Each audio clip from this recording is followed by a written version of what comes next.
what? I got a fever. And the only prescription is more.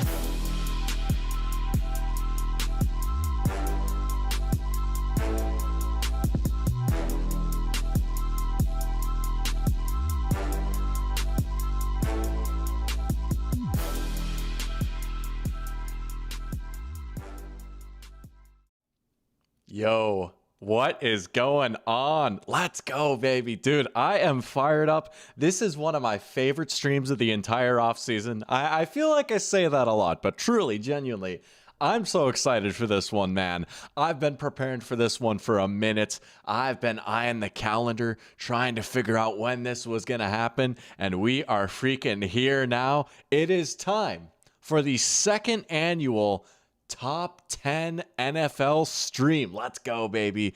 ESPN has been putting in work, surveying coaches and execs across the league, compiling top 10 lists for every single position in the NFL. And we, today, are not only going to be reacting to that, but also pulling up my own personal top 10s for each position. Looks a little bit prettier than last year, a little bit better than the Google Doc last year, although there was certainly some honor and some respect in doing that, but it looks a little bit nicer and maybe a little bit more organized this year around. But I'm really excited to get some takes off. Eagle Eyes says he's excited for this one. We've also got Wolf and Caden, and as always, you know the drill. If you're in here, feel free to say hello and chat. Man, we've got a lot to talk about. This is going to be one of the heftier streams of the offseason, but I'm excited to just dive into some real meat and potatoes ball talk, man. You know, we've had our fun, and we will also get to some GeoGuessr as well. For those that might have missed last week, the internet was not necessarily cooperating, so we had to skip one of the GeoGuessr mappers. GeoGuessr maps, goodness gracious. So we're going to try and hit that tonight as well. But, oh man, I'm excited, man. I'm excited. Eagle Eyes saying, can't wait to see a Rams player at number 1 at every position. We'll see, man. We'll see. We'll see if any Rams players are number 1 at any position. You know, you got to build up suspense, make you stick around. But, oh yeah. Myles Garrett, number 2 behind Shedeur, I'm sure. How you been, Wolf, by the way? It's been a minute. Hope you've been doing well. I'm sorry about your Cavs in the playoffs, man. That was kind of a bummer. But, hey, could be getting LeBron.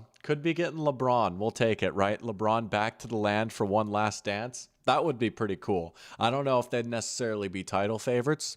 You know, you're putting the hopes in Spida and playoff Harden, but it'd be cool. They'd definitely be one of the better teams in the East. I say this as if I'm like the authoritative voice of NBA, but yeah, no to what? Hold on. Yeah, no? Tripping. Nah, honestly, the Caps kind of added to it, though. Wolf is busy with college stuff now. Hopefully LeBron comes back. College. I remember that. Good times, man. Good times. Well, I hope college has been treating you well. Wait.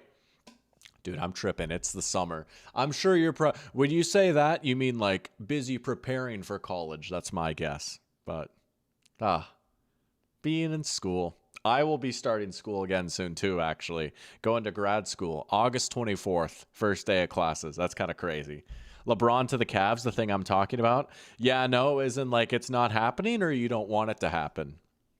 I know it's like the Cavs, the Heat are like the 2 favorites, which, I mean, both of those would be kind of fun, you know.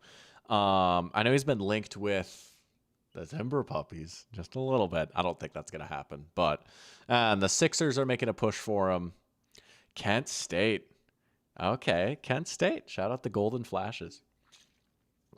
All right, well, enough beating around the bush, enough exchanging pleasantries. We're just going to go ahead and get into this. We are going to start off by doing a little GeoGuessr as a result of not being able to do it last week. If any one of y'all are like coming in here late or maybe watching the VOD later, and if you come in here and you click this and you expect me to be like talking about top 10s and like football, we will get there, right? You did not get clickbaited. You just got to stick around. But as a little warm up, we are going to start off with this GeoGuessr quiz. The one that I was honestly most intrigued by and most fascinated by. I was really bummed I wasn't able to do it last week. But this one was put together by Caden. NFL players who have ties to the Kush Push. And I'm not going to lie, man. I'm not exactly sure what the Kush Push entails, so I'm curious. You said it wasn't a typo. It's something. I gotta sneeze. One sec. Goodness gracious. Hopefully it wasn't too loud on the mic. Hopefully I didn't like sneeze directly into the mic there. That was a violent sneeze. I've been told I sneeze like a dad. Anyways, NFL players who have ties to the Kush Push. Okay, here we go. We have a description. Caden says, my favorite quiz of the three. This one is filled with a list of players who started up a legal cannabis business after their playing days were done. Their locations are for the teams that drafted these players. You know what's hilarious? I think I could name like 2 or 3 players off the top of my head, bro. Oh my gosh, this is sick. All right, 9 questions. The Kush Push is crazy, man. Wolf is saying, I never took time to learn my geography, so this is going to be bad. Nah, bro, you got to believe, right? We're probably keeping it pretty local here. I mean, it's all U.S. cities, so we'll see what we can do. But we're going to give this one a rip, and then we're going to dive into the main show, the main event, the top 10s. But let's do a little GeoGuessr first. All right. We are in the middle of nowhere. Goodness gracious. Oh, man, you really did put me in like some tricky spots, man. See, and it's crazy because like I already have a few players in mind. And we'll see, man. We'll see. Welcome, Jack. Appreciate you tuning in.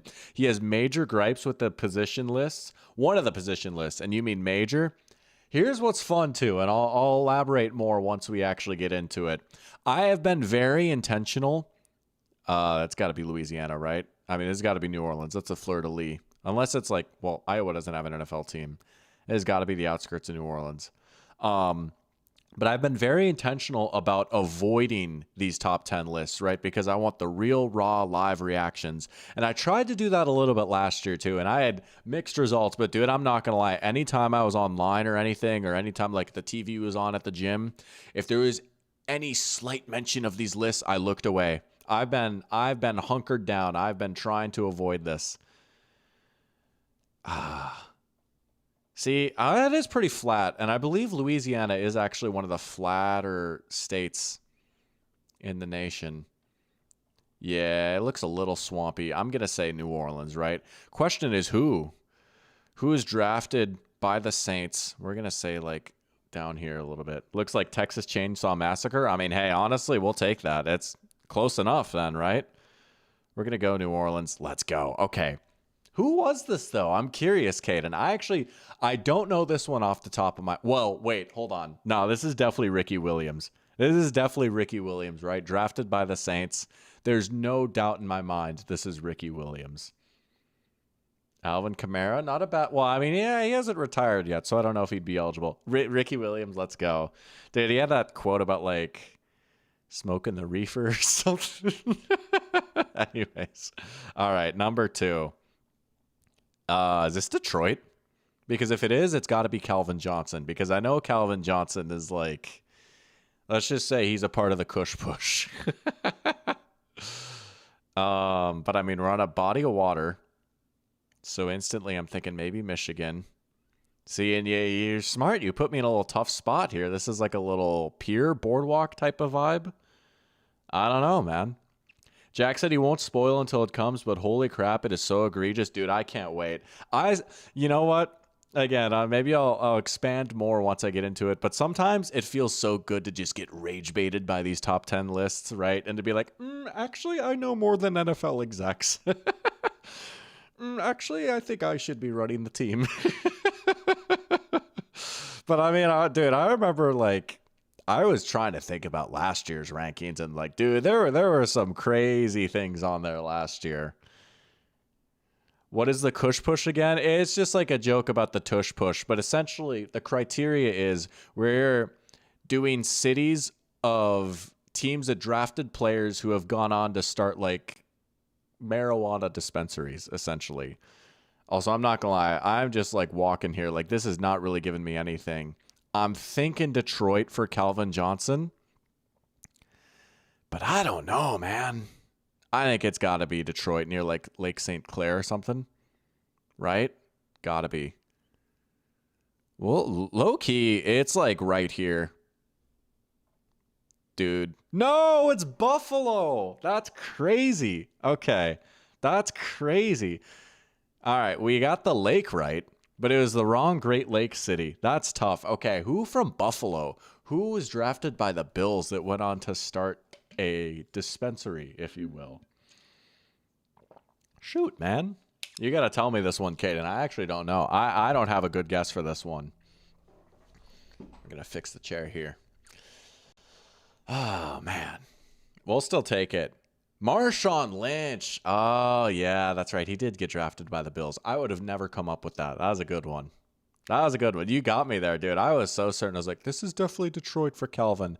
Bro, ain't no way you got me on one of the trail cam spots. No way, man. You can't even move on this one. You know, because for the real GeoGuessr sickos out there, right? What they do is they use the Google Street View cars to get like where you spawn on a map. But also they've recently opened it up over the past few years for like players to submit like walking trail cam footage and like go out and reach areas that couldn't be accessible by car. So if you look here, look, it says at Luco Wagner. This, oh, I guess you can't see, it's cropped out, whatever. Anyways, where my, if I move it, maybe you can see.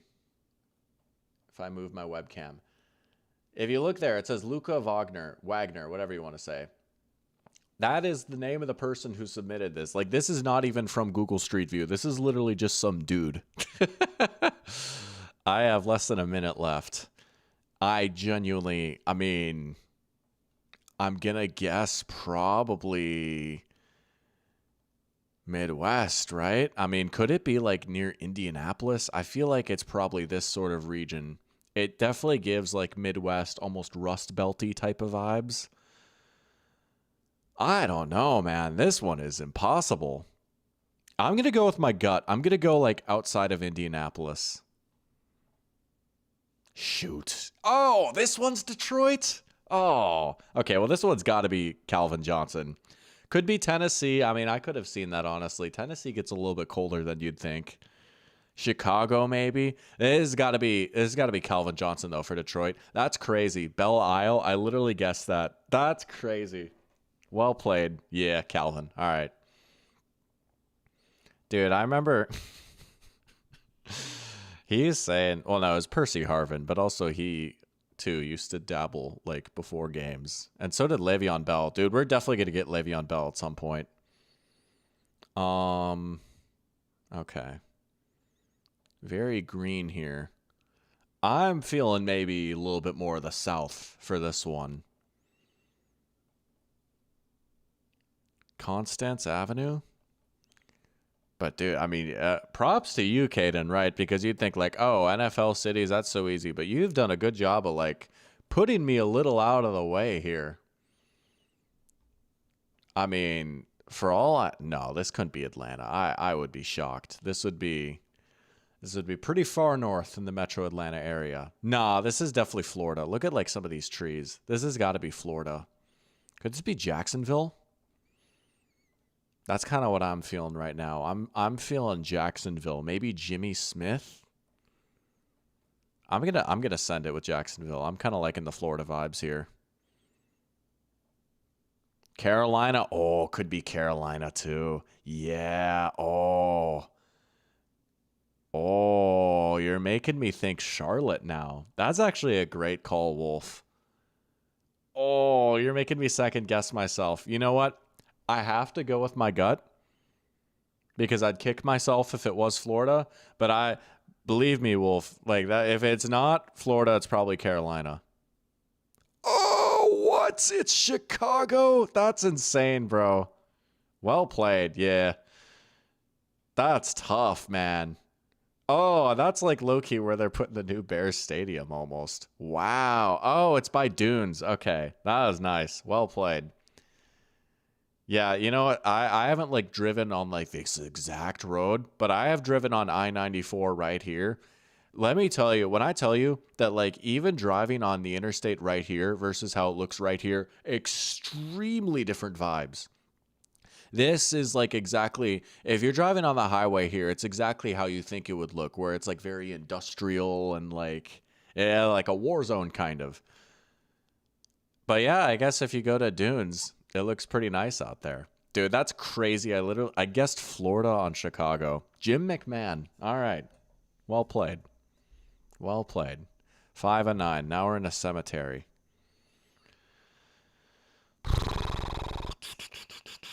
He said interstate. I know. Dr. Interstate strikes again. Dude, I can't wait. I would love, when we get to the top 10s, I would genuinely love to see like y'all's top 10s as well. I know like sometimes they take time to put together, but that is one of the fun parts about this is you get to embrace debate, as they say on First Take. This one is fascinating. This one almost gives like Tennessee a little bit, just feeling like with the mountains and the trees, but I don't know. Cleveland Browns QB graveyard.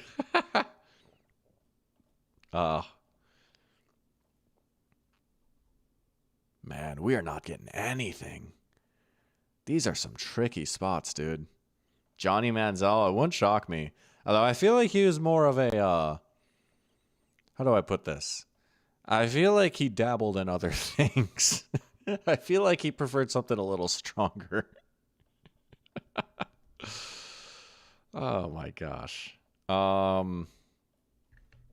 Dude, I don't know. I've got 40 seconds. I'm literally like Tennessee is just a gut feeling, but I have no idea. I'm going to say Tennessee. I'm going to say Nashville. I don't feel great about it though. I really don't. I'm going to say like Mount Juliet. Oh, it could be Le'Veon Bell.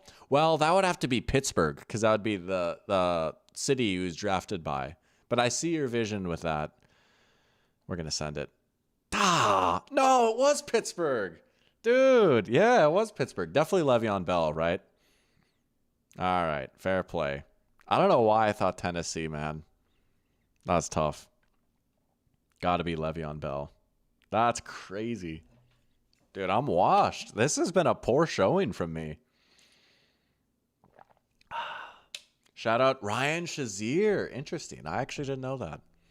Dude, I got the location and the player wrong. All right. 3 more to go here. Oh, this looks beautiful. Oh, the sign ain't giving me much. Persons have drowned in this lake wearing life jackets. Yeah, a little life jacket sign. True. Honestly, life jackets are kind of goated. Boat ramp. See, can we sneak a little license plate here? That looked a little blue. Let's see what this one has. See, oh, honestly, I'm not getting much. Okay, it looks cold, but the water's not frozen. There's leaves on the ground. It's probably fall, if I had to guess. This is a nice lake. See,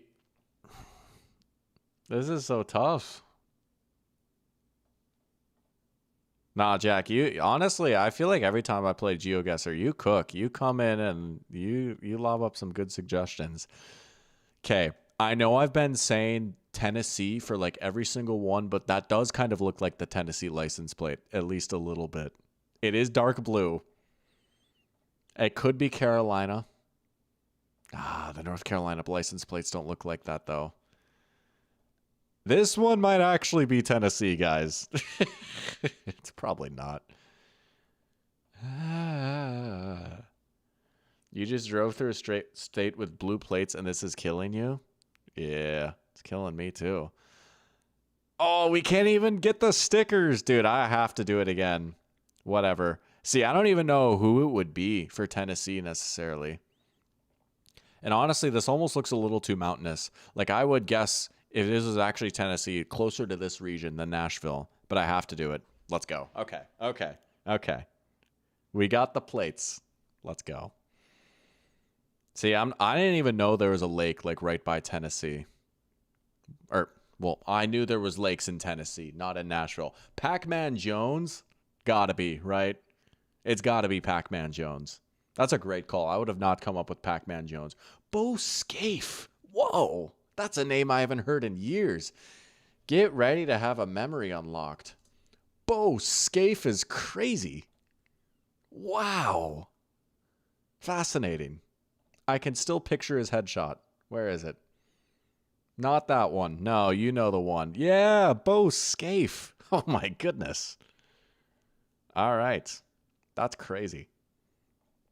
Bo Scaife.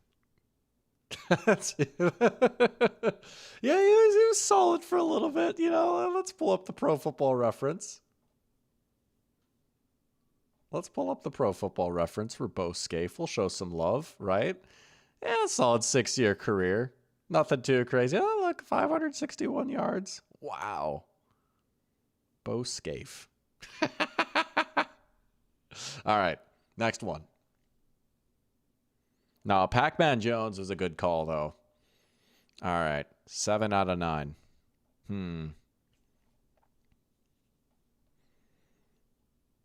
Illinois plate. Come on now. No way it's Chicago again, though, right? Could be a red herring. Phillips 66, Canal Road, Southgate. I mean, it's definitely the Midwest. I'll tell you that much. A Phillips 66, how flat it is, how much farmland there is.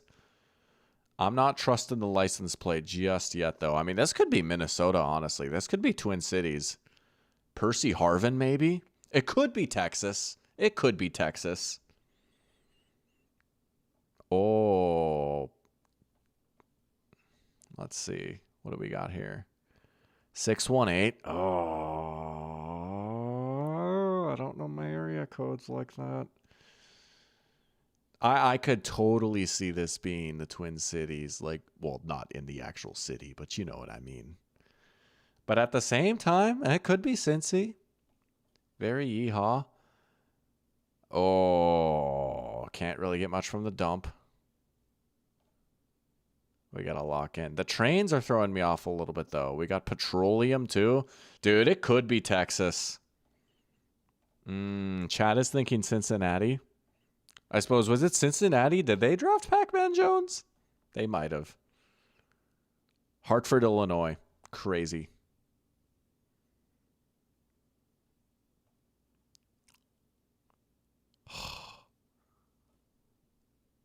Is Hartford like that close to Chicago? There's no way it's another Chicago, is it? Ah, screw it. Oh, St. Louis. Dude, of course. Because the Rams aren't in St. Louis anymore, but they used to be. They used to be. Yeah. Drafted by the St. Louis Rams. That's a great call. Man. All right. Well played. Cheating, I got Illinois twice. I mean, yes and no. Now, that's actually smart, though, to have, like, the Chicago one be here and then to throw in a sneaky little St. Louis suburbs. It's crazy because this is something that probably no healthy person should ever say, but I pride myself on being fairly knowledgeable of the St. Louis suburban area. Why? I don't know. I just happen to have been there plenty, right? I know O'Fallon. I know Troy. I know Wentzville. Right? I know St. Charles. I actually know someone that's from St. Charles, and I actually, like, kind of scared him when I was like, oh, I know where St. Charles is. I've been there before. Mr. Ron Bartel. Couldn't tell you who that was. All right. We got 2 more here. Oh, this is fascinating. See, I'm not going to lie, man. My first guess would not be the United States, but it has to be where a guy was drafted. I mean, unless, like, there's something I don't know. Agent of change. Oh, Florida. I mean, I guess that makes sense. This is probably like Miami, but, like, even further south, right? Like, we got to be getting close to, like, Everglades territory here. We're going to guess, like, Homestead, Miami. Oh, it was Jacksonville. No, I went too far south, man. I thought, like, for sure, like, oh, this is near Everglades. Like, this is out. Dude, that's crazy that somewhere this close to Jacksonville looks like that. That's insane. Oh, no. Tough. All right. Who is it from Jacksonville? Drew Nowak? No idea. Couldn't tell you who that was. All right, last one. Brother.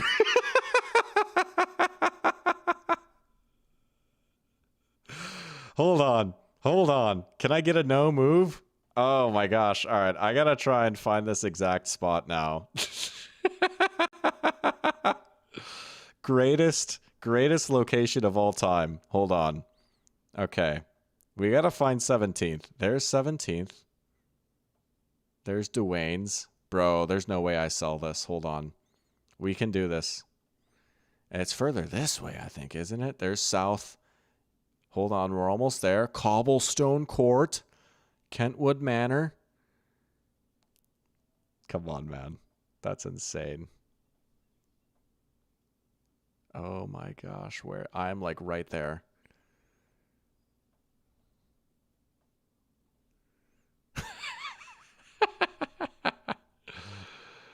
Oh, come on. I know it's like one of these. All right, we're going to send it like right here. Yep. Oh, just across. That's crazy. If you know, you know. It's been a few years, so it's not really doxing, but that's awesome. That's awesome. For some context, I feel like it's okay that I say this now. Oh, I didn't even get that. Dude, I thought it was just like, oh, haha, that's a dude. Oh my gosh. All right. Well, I'm not going to name names then, but yeah, Mr. Pizza in the hallway himself. We'll leave it at that. He's been ratted out enough.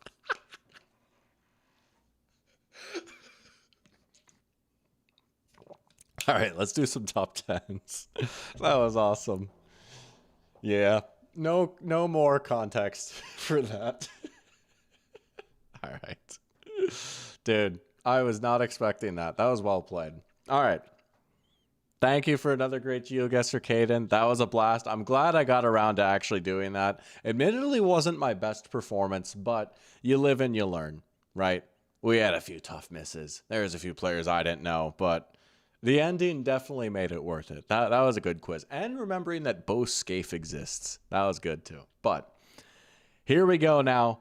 We are going to get into the meat and potatoes, the highlight of the show. This is what was in the thumbnail and the title. This is what I've been gassing up for a minute now. We are going to be doing not only live reactions, first take reactions to the ESPN top 10 lists for every single position in the NFL, but as promised, I will also have my own personal top 10s that I have put together on a wonderful little website called NFL Perry. And we're going to be comparing. Here's how we're going to try and do this. Same as last year.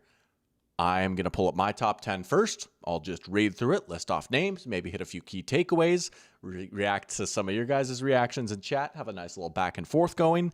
And then we'll pull up the ESPN list, which is really just compiled by like coaches and execs across the league. And we're going to compare and contrast, maybe give some shouts for guys that I think maybe could have made the cut, some funny players that maybe should have made it, right? Jack is saying there's some egregious stuff in there, which I'm excited to get into, but let's do this, man. Let's do this. I tried to put in an order too. I know ESPN has like their own special order and they just do like a position a day. And technically I think that the safeties list drops tomorrow and like we're not quite gonna get it.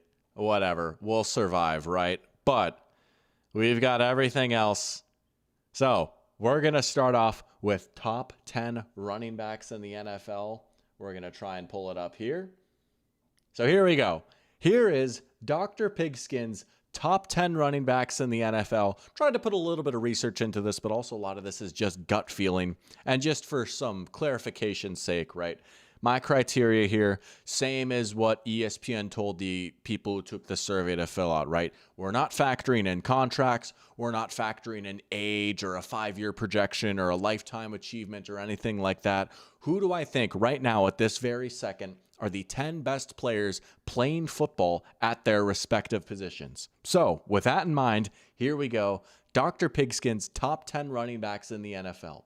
Number 1, Bijan Robinson. Number 2, Jahmyr Gibbs. Number 3, Saquon Barkley. Number 4, Derrick Henry. Number 5, Jonathan Taylor. Number 6, Devon Achane. Number 7, James Cook. Number 8, Christian McCaffrey.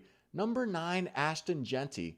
And number 10, Kenneth Walker. All right, already off the bat, Jack is saying Achane at 6 is wild. Call me crazy. Every year, as I've gotten more and more down on the Dolphins, I've actually gotten higher and higher on Achane. And I even mentioned this a little bit during last year's Top 10 stream, right? I really do think Achane has been sold by the Dolphins a lot. I do think he is a bit more of a complete back than he gets credit for sometimes. We all know the game-breaking speed and explosiveness, right? And rightfully so. That's what grabs the headlines with him.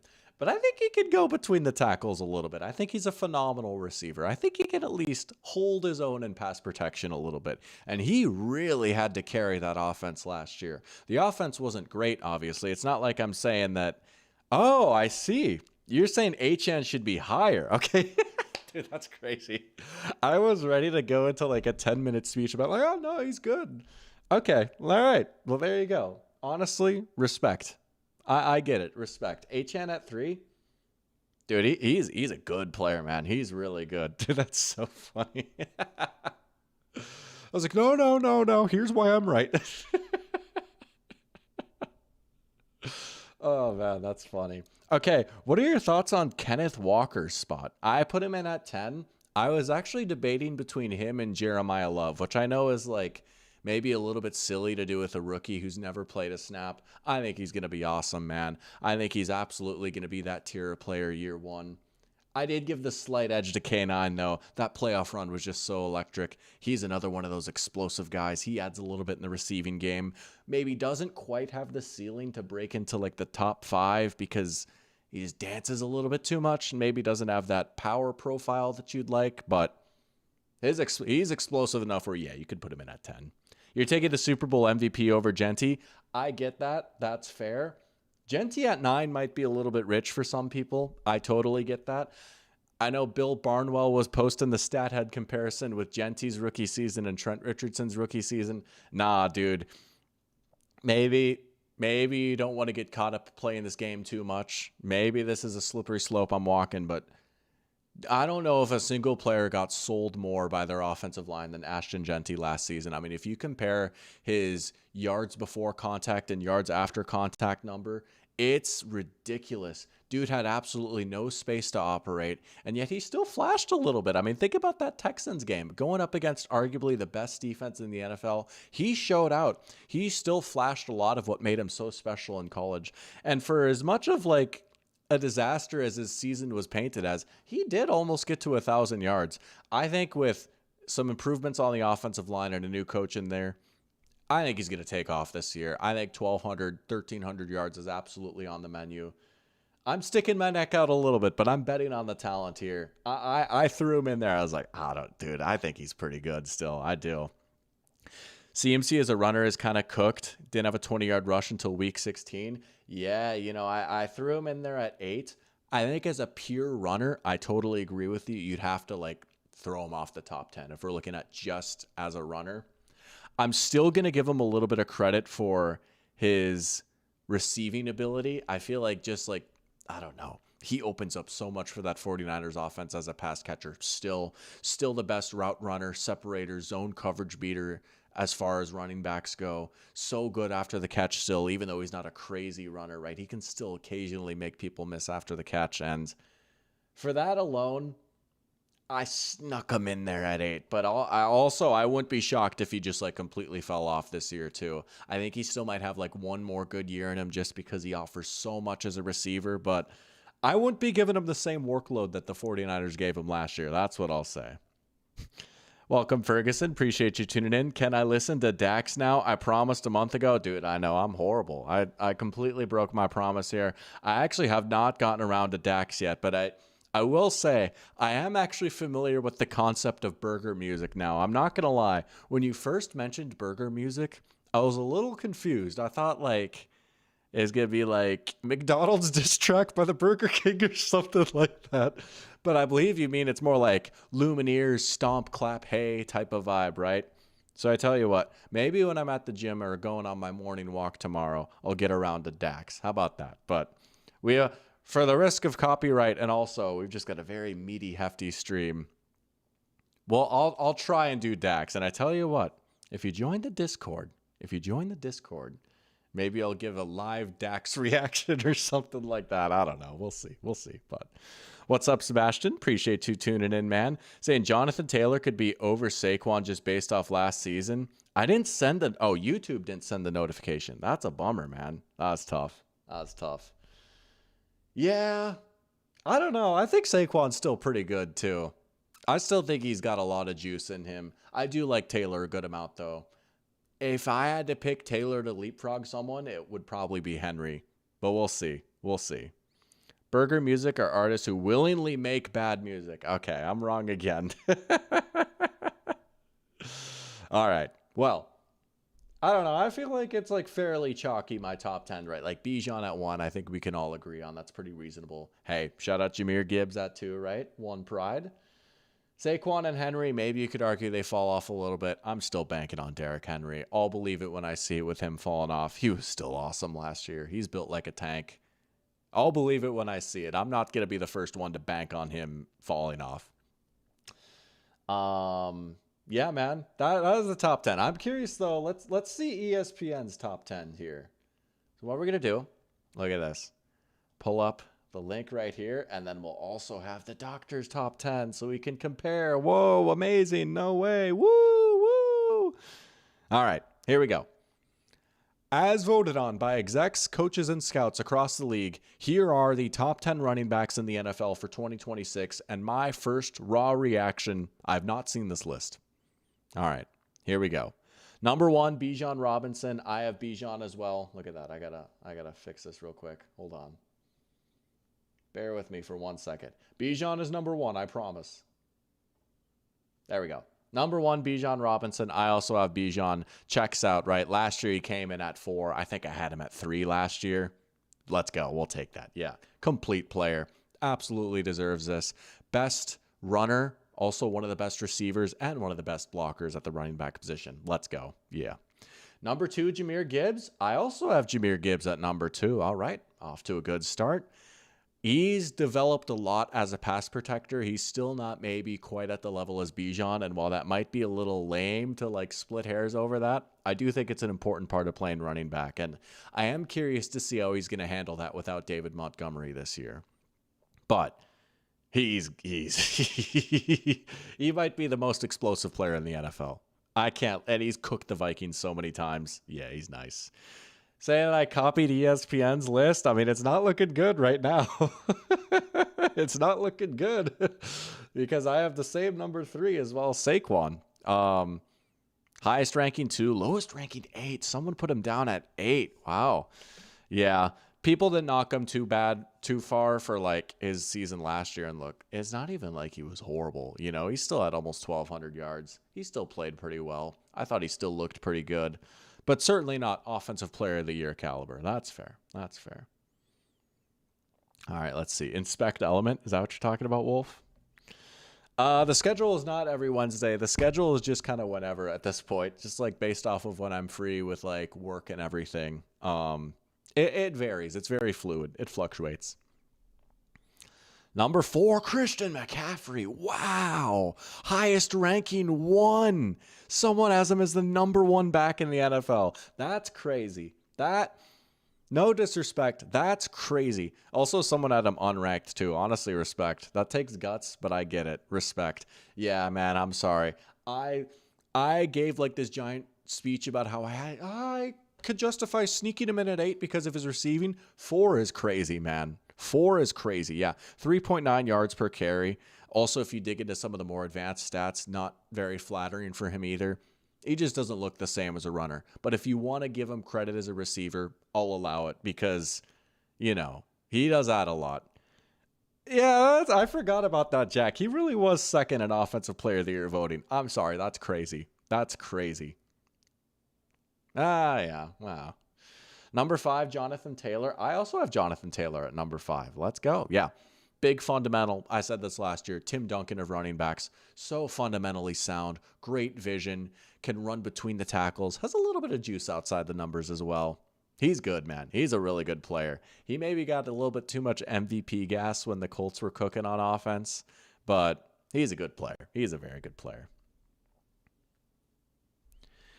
I copied the ESPN list. I also missed a GeoGuessr. Well, we'll try and get another GeoGuessr going. And as I always like to say, you can go back and see the VOD, right? There's a little GeoGuessr at the beginning of the stream as well. Well, yeah. Number 6, Derrick Henry. Honestly, that's a little understandable just based off of maybe his age. You worry about him falling off a little bit. And he was at least a little bit inconsistent last year. I mean, I say that. I mean, son, he had like 1,600 yards, He had some epic games at the end that kind of helped the total a little bit. And he's also a beast against the Bills. But look, he still runs fast. He's still giant. He still plays with Lamar Jackson. I don't know, man. I don't know. I think having him outside of the top 5 is a bit much, in my personal opinion. Of course, Doc is saying JT had too much MVP gas. Would have been Stafford didn't win it. No.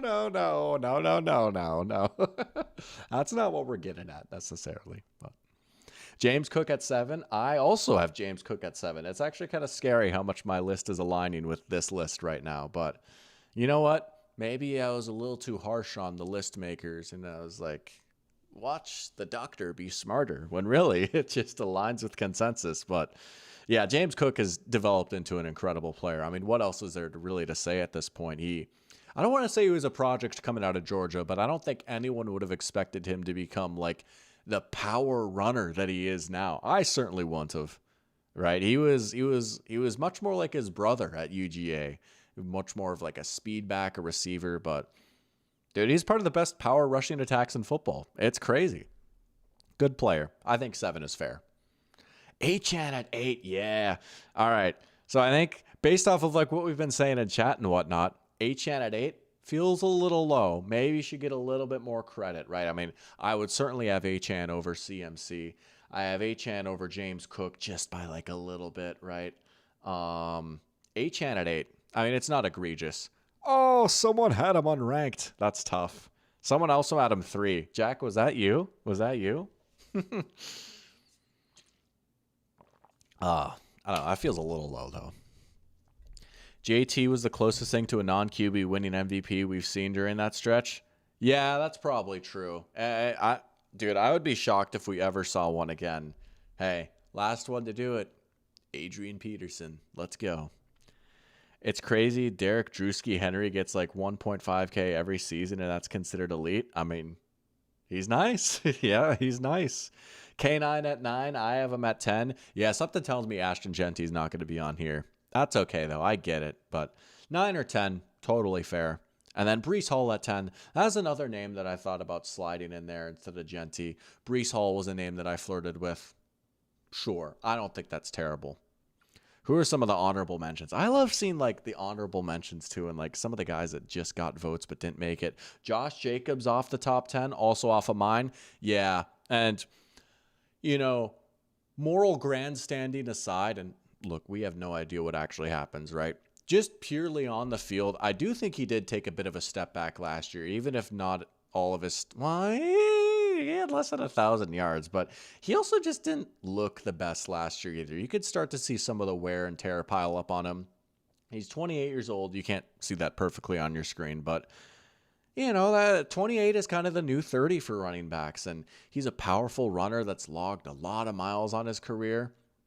Yeah, I feel safe saying, like, honestly, he had 929 yards last year, probably be even lower this year. For those of you that watch my short form, you would know how I'm feeling about the Packers rushing attack. Let him cook. Derrick Henry was on here. He's 6. Dude, he had me tripping for a sec, too. Yeah, he's number 6. Josh Jacobs, honorable mention. Kyren Williams, honorable mention. It's funny because I love the Rams so much. I'm not like huge on Kyren. I don't hate him by any means. I think he's like a good, solid, above average back. I don't think he's anything special, though. And also, he's improved as a pass catcher, they're saying. Yeah.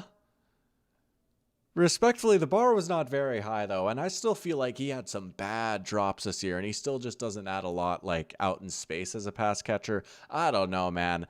He's improved, but I don't think he's anything great as that. He is solid in pass protection though, but I think honorable mention is totally fair for him. Keyshawn Judkins, honorable mention. Interesting. Keyshawn Judkins over Genty? I don't know, man. I'm not sure about that. Travion Henderson getting votes? I don't know about that. He improved a little bit. DeAndre Swift receiving votes? I don't know about that, man. I don't know about that. I would say like I would put like Travis Achan over like Judkins, Swift, Henderson. Little sneaky Chase Brown mention, sure. If you want to put him at 10, that's not the worst thing in the world. Alvin Kamara. All right. That was the running backs, though. Honestly, that lined up fairly well with my list, I would say, all things considered. I do think there'll be some positions where things get maybe a little bit more weird. Or maybe not. Maybe not. Maybe I'm overestimating myself and like, wow, look at me. I am the football hipster almighty. Never heard me say that about the Vikings. Because that's just implied. It's just implicit, you know? Everyone knows that. I love the Vikings so much. How about that? Where's Jordan Mason? Kenneth Gainwell snubbed? Hey, that's Pittsburgh Steelers MVP, Kenneth Gainwell, to you. Sebastian is saying, speaking of his family's car, it passed that number. Dude, I'm sorry. Without commas, I'm having a stroke. A lot of kilometers. That's sick, dude. I love racking up the odometer. That's awesome. If Myles Garrett keeps it up, that he's on a slightly even competent franchise, he could win MVP. If he got like 26 sacks and Stafford got hurt, but the Rams still made the playoffs, that's possible. But it's a tough uphill battle, though. It's tough. All right. Next up, we've got top 10 cornerbacks. So let's start off with the doctor's list here. Top 10 cornerbacks in the NFL.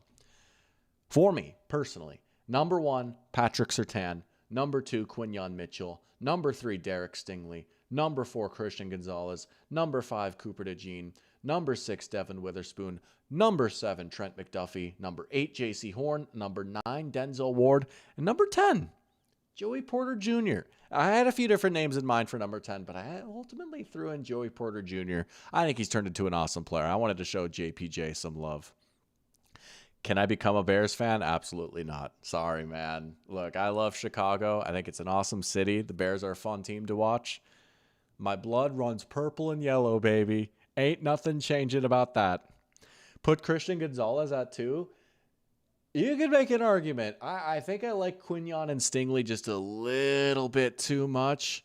Just a little bit too much. But I will say Gonzo is like in the same tier as them. That's what, if we were doing like a tier list and not just pure rankings where we have to split hairs and put guys in order, I would say tier 1 for me would be 1 through 4. And that's not a disrespect to DeJean or Witherspoon. I do think personally it's a little tough when you have to compare boundary corners and slots, and you could make a compelling argument that slots should be seen as like just as valuable or important as boundary corners. But also a lot of these guys can work in the slot too, right? Not to say that DeJean and Witherspoon and McDuffie can't work the outside, but I don't know, man.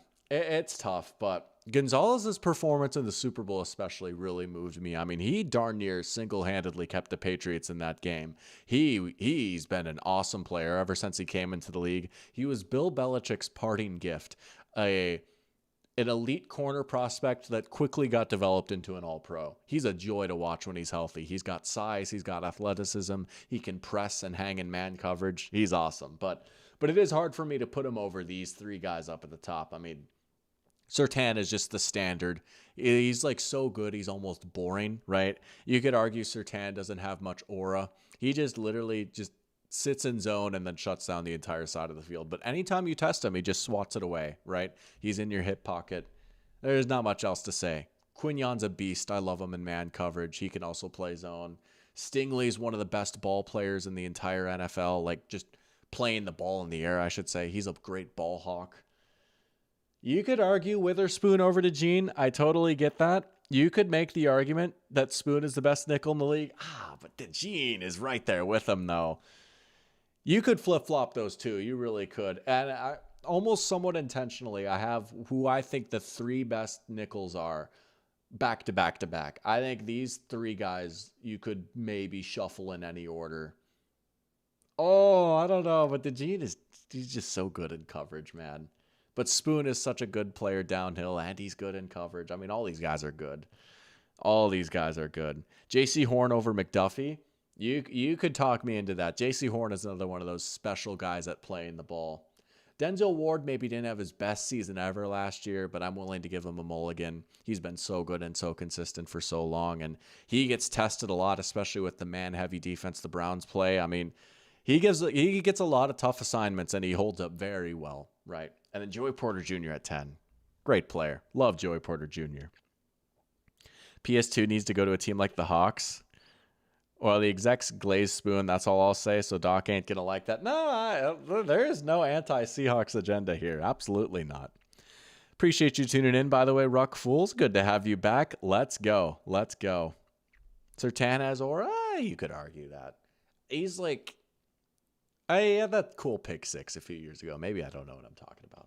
All right. Anyways, that's my top 10 corners. Let's pull up the ESPN list here and see what they have to say. Top 10 corners according to some of the workers around the league. That's what I'll say. All right. Number one, I'm going to guess Surtain. Yep. Pat Surtain at number one. I've got him at number one as well. Yeah.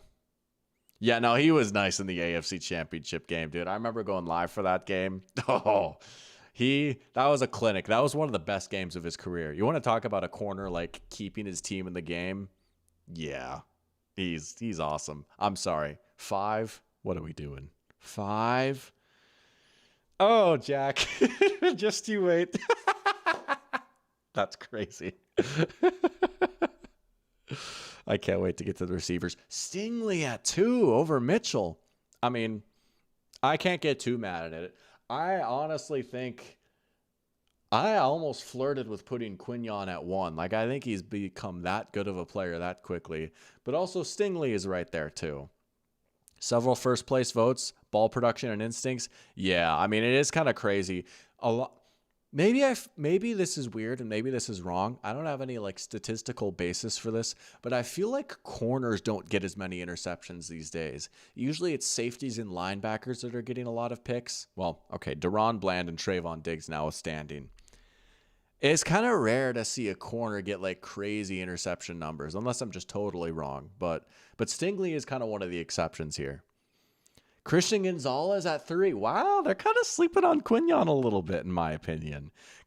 And this is not to say these guys are horrible. Christian Gonzalez at 3. But again, I get it. I say all that say, I get it. Witherspoon at 4. I mean, hey, I had him at 6. Look,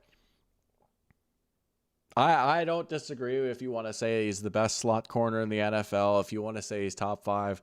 I do think over Quignon is a little much, in my opinion. Highest ranking 3, lowest 9. I mean, that's a perfectly fine range for him. He was also on there last year, too. Nice. But he's good. McDuffie at 5. See, I'm going to be fair. We're going to say this about a Rams player, too. I love McDuffie. Him over Quignon. I don't know, man. I don't know about that. Great player, though. Quignon at 6 makes me sad. Lowest ranking, unranked. I mean, I had him on my short list for Defensive Player of the Year. If I was a voter for Defensive Player of the Year, he would have received my 3rd place vote. I thought he was that good last year. Wow. It's only a matter of time before Mitchell cracks the top 3. Well, some of us are already there. Well, okay. I disagree. Disagree is a bit strong, maybe. Look at me being all defensive now. Nah, it's fine. Honestly, here's what I'll say, Jack, and you'll appreciate this. I'm not even just pandering. Witherspoon over Mitchell is not as crazy as McDuffie over Mitchell. That's what I'll say. If you want to say Witherspoon is top 5, that's fine. Denzel Ward at 7. I have him at 9. Sure. J.C. Horn at 8. I have him at 8. Bang, let's go. Oh, Sauce Gardner. I almost thought about it just because you want to maybe give him a mulligan. And, like, look, there's obviously a lot of talent there. He still has, like, the athletic ability and the size. There's been, like, I don't want to, like, do a psychoanalysis of a player I don't know, but, like, there's been some motivation and want to questions. He's dealt with some injuries, and the truth is he just has not been the same level of player that he was his first 2 years in his most recent seasons. Like, he just hasn't been quite that guy, right? If you want to throw him in at 9 and say he's going to bounce back, fine. Highest ranking 5. Come on, man. I don't know. Slight name recognition, a little bit. Cooper at 10, I think that's too low. Cooper DeJean at 10, I think is too low. I love seeing Kamari Lassiter on here, though. He's a guy that I thought about throwing on at number 10. The guy I actually did put at 10, Joey Porter Jr. is here. Jalen Johnson was another name I thought about. AJ Terrell's a nice, solid, consistent player. DJ Turner getting some love. I like seeing that. Travis Hunter, okay. Byron Murphy Jr., I say this as a Vikings fan. Okay. I actually like the Reek Woolen shout a little bit. He was quietly very good for Seattle last year, and I think that was a great signing for the Eagles. Have I downloaded the ESPN app and enabled Adam Schefter's news alerts? Yeah, there it is right there. I did during free agency, but then I turned that off once free agency was done. It's like, I don't need this anymore. The anti-Seahawks agenda is closing in on me, man. I'm not going to escape. Just remember, Sam Darnold won the Super Bowl and played a perfect game against your favorite team in the NFC Championship. Nah, Darnold was hooping in that game. There's no denying. He was good, man, and I definitely wasn't sad. All right, 2 positions down. We're rocking and rolling, baby. Oh, I'm excited for this next one. Wonder if JJ will crack top 10 QBs. Don't hold your breath. Oh, I'm excited for this next one. This was the one that probably caused the most debate and chatter last year, and I'm excited to revisit this one. And this is admittedly one of the positions I can be a little bit snobby about. This one, and then another one that's coming later, I'm even more snobby about. I'm going to pretentious out a little bit here. But the next one we've got top 10 edges. Oh, I'm excited for this one. All right, let's get into it. Dr. Pigskin's own personal top 10 edges are as follows. Number 1, Myles Garrett. Number 2, Micah Parsons. Number 3, Will Anderson. Number 4, Danielle Hunter. Number 5, Max Crosby. Number 6, Nick Bosa. Number 7, Aiden Hutchinson. Number 8, Jalen Phillips. Number 9, Jared Verse. And number 10, Nick Bonito. There you go. Top 10 edges right there. It is kind of crazy to see the literal number 1 and 2 both being traded in the span of like a year, right? Garrett and Parsons moving around. Also, number 5 almost got traded too. That is kind of crazy, right? There's also 2 Texans on here, right? I know Caden was saying earlier he'd love to see a couple of Packers teammates on the safeties list. Unfortunately, we won't see the ESPN safety list, but we will see mine. But this is the first instance of players being together in the top 10. Will Anderson and Danielle Hunter. I mean, dude, you could, well, I could say you could flip or flop. I do think that honestly, tier 1 is Garrett and Parsons. They're in a tier of their own. And then low key, tier 2 might be Will Anderson on his own too. I mean, he's not terribly far off. Ruck Fools is saying Anderson is a beast. He'd take him over Parsons. If you want to make that argument and say Anderson is just so much better in the run game than Parsons, I'm willing to listen to it. I do think Parsons has improved a lot in the run game, though, and his first step and explosion as a pass rusher is just undeniable. I mean, it's one of the best traits that any superstar NFL player ever has. He is outlier good at getting off the ball, and just if you look at Green Bay's defense before and after Micah, and also the Cowboys' defense before and after Micah, it kind of speaks for itself. He's a special, special player. It would be hard for me to put anyone besides literally Myles Garrett over Micah Parsons. But the fact that I'm not even like saying, oh, that's a horrible thing to say about Will Anderson Jr., that just shows how highly I think of him. He's awesome. He's awesome. Max Crosby at 5. Probably the best, most well-rounded edge in the NFL, just the way he plays the run and he rushes the passer.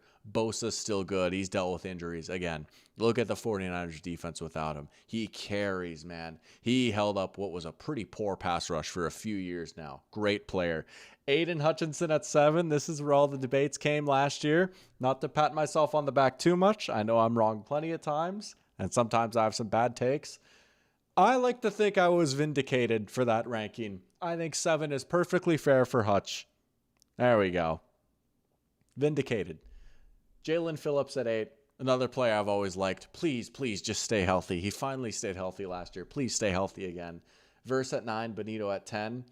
Bonito was an amazing pass rusher, but I did ding him a little bit just because I don't think he's quite like that against the run. He's a little bit light, I think he can get thrown around a little bit, but he's a phenomenal speed rusher. So good that, okay, I'll throw him in at 10, but I would not say Bonito is like going to be in like Crosby, Bosa, Danielle Hunter conversations, if that makes sense.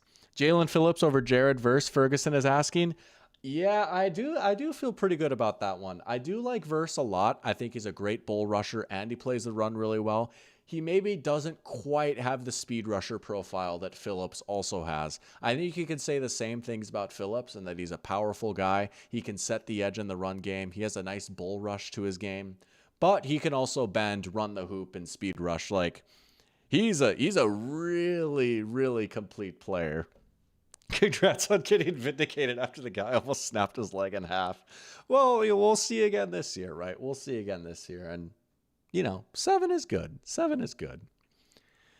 Want to talk about a good run-stopping edge, DeMarcus Lawrence? No, fair. He's very good at that. It is kind of a sick edge room that the Seahawks put together. And I can almost respect how, look, the Seahawks don't have any of the guys here on this list. There's not a top 10 edge caliber player. But it's a very good room as a whole because they've all got guys that play specialized roles and they all know the defense really well. Yeah, no, Danielle Hunter is actually kind of insane. Like, he has had one of the more underrated careers in the NFL. It is kind of crazy. Hutch should be top 6. I'm going to get called a hater for this, but I don't care. I really don't think so, man. I've got a take that, is maybe, I don't think the Aiden Hutchinson contract is all that great. I think he's a good player, but I don't think he should be getting Micah Parsons money. I just don't think he's a complete enough player. And if you want me to go there, I will. You want to know why the Lions aren't in the playoffs? Jordan Addison end around on Christmas Day, the Netflix game. I was there in person. Aiden Hutchinson played that play horribly, and it is emblematic of how bad he is against the run. And also, all they can do is just run stunts and stunts and stunts, and he gets pressures, but they take 8 years to develop, and that's why he disappears in big games. And he's a very good player still, and I like his spin move, but he's okay. Sorry. Literally no one in chat asked for that, but it happened anyways. My heart is evil. All right, let's pull up the ESPN list and compare. If you can't tell, I love getting hyped up for edges that are good against the run because you know what? I still think that's a good part of the game. Look at this Nate Tice tweet. Yes, I was at the Max Brosmer game. I was at that game in person. Puka Nacua bites people. You know what? Off the field, I don't condone him. What did he do to me? Nothing, but James Pierce clears Jared Verse. No. That just goes against every bone in my body. To be fair, right? Equal opportunity. All those quote unquote. I mean, I was pretty hard on Hutchinson, right? Dude, I'm sorry. James Pierce Jr. is one of the most unethical edges in all of football. He is literally just a speed rusher and nothing else. He's one of the worst players in the NFL against the run. He is a total negative on 45% of the plays for the Falcons. There's a reason I did not have him on my ballot for offense or defensive rookie of the year. I'm sorry. No, well, maybe some disrespect. No moral grandstanding or whatever. I do not respect James Pierce Jr.'s game. I do not respect his game whatsoever. I don't think he's a good player, in my opinion. All right, here we go. ESPN list. Myles Garrett 1. I have Garrett at 1. Yeah. Clean sweep. Unanimous. He broke a record, sure. Micah Parsons, 2. I have Parsons at 2. I feel like we're both, me and ESPN, we're on the same page so far. There's Rams slander. Ruh-roh. Probably. I'm ignoring it. Will Anderson Jr. at 3. I have him at 3. All right. Crosby at 4. I have him at 5. No qualms so far. Hutch at 5 over Daniil. It's not egregious. I don't know. But also, we're talking about 5 versus 7, so maybe I shouldn't make a big stake about it. But I would definitely still have Daniil over him.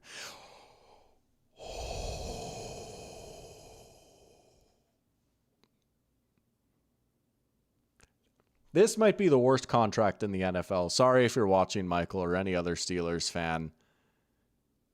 No, I'm sorry, man. No.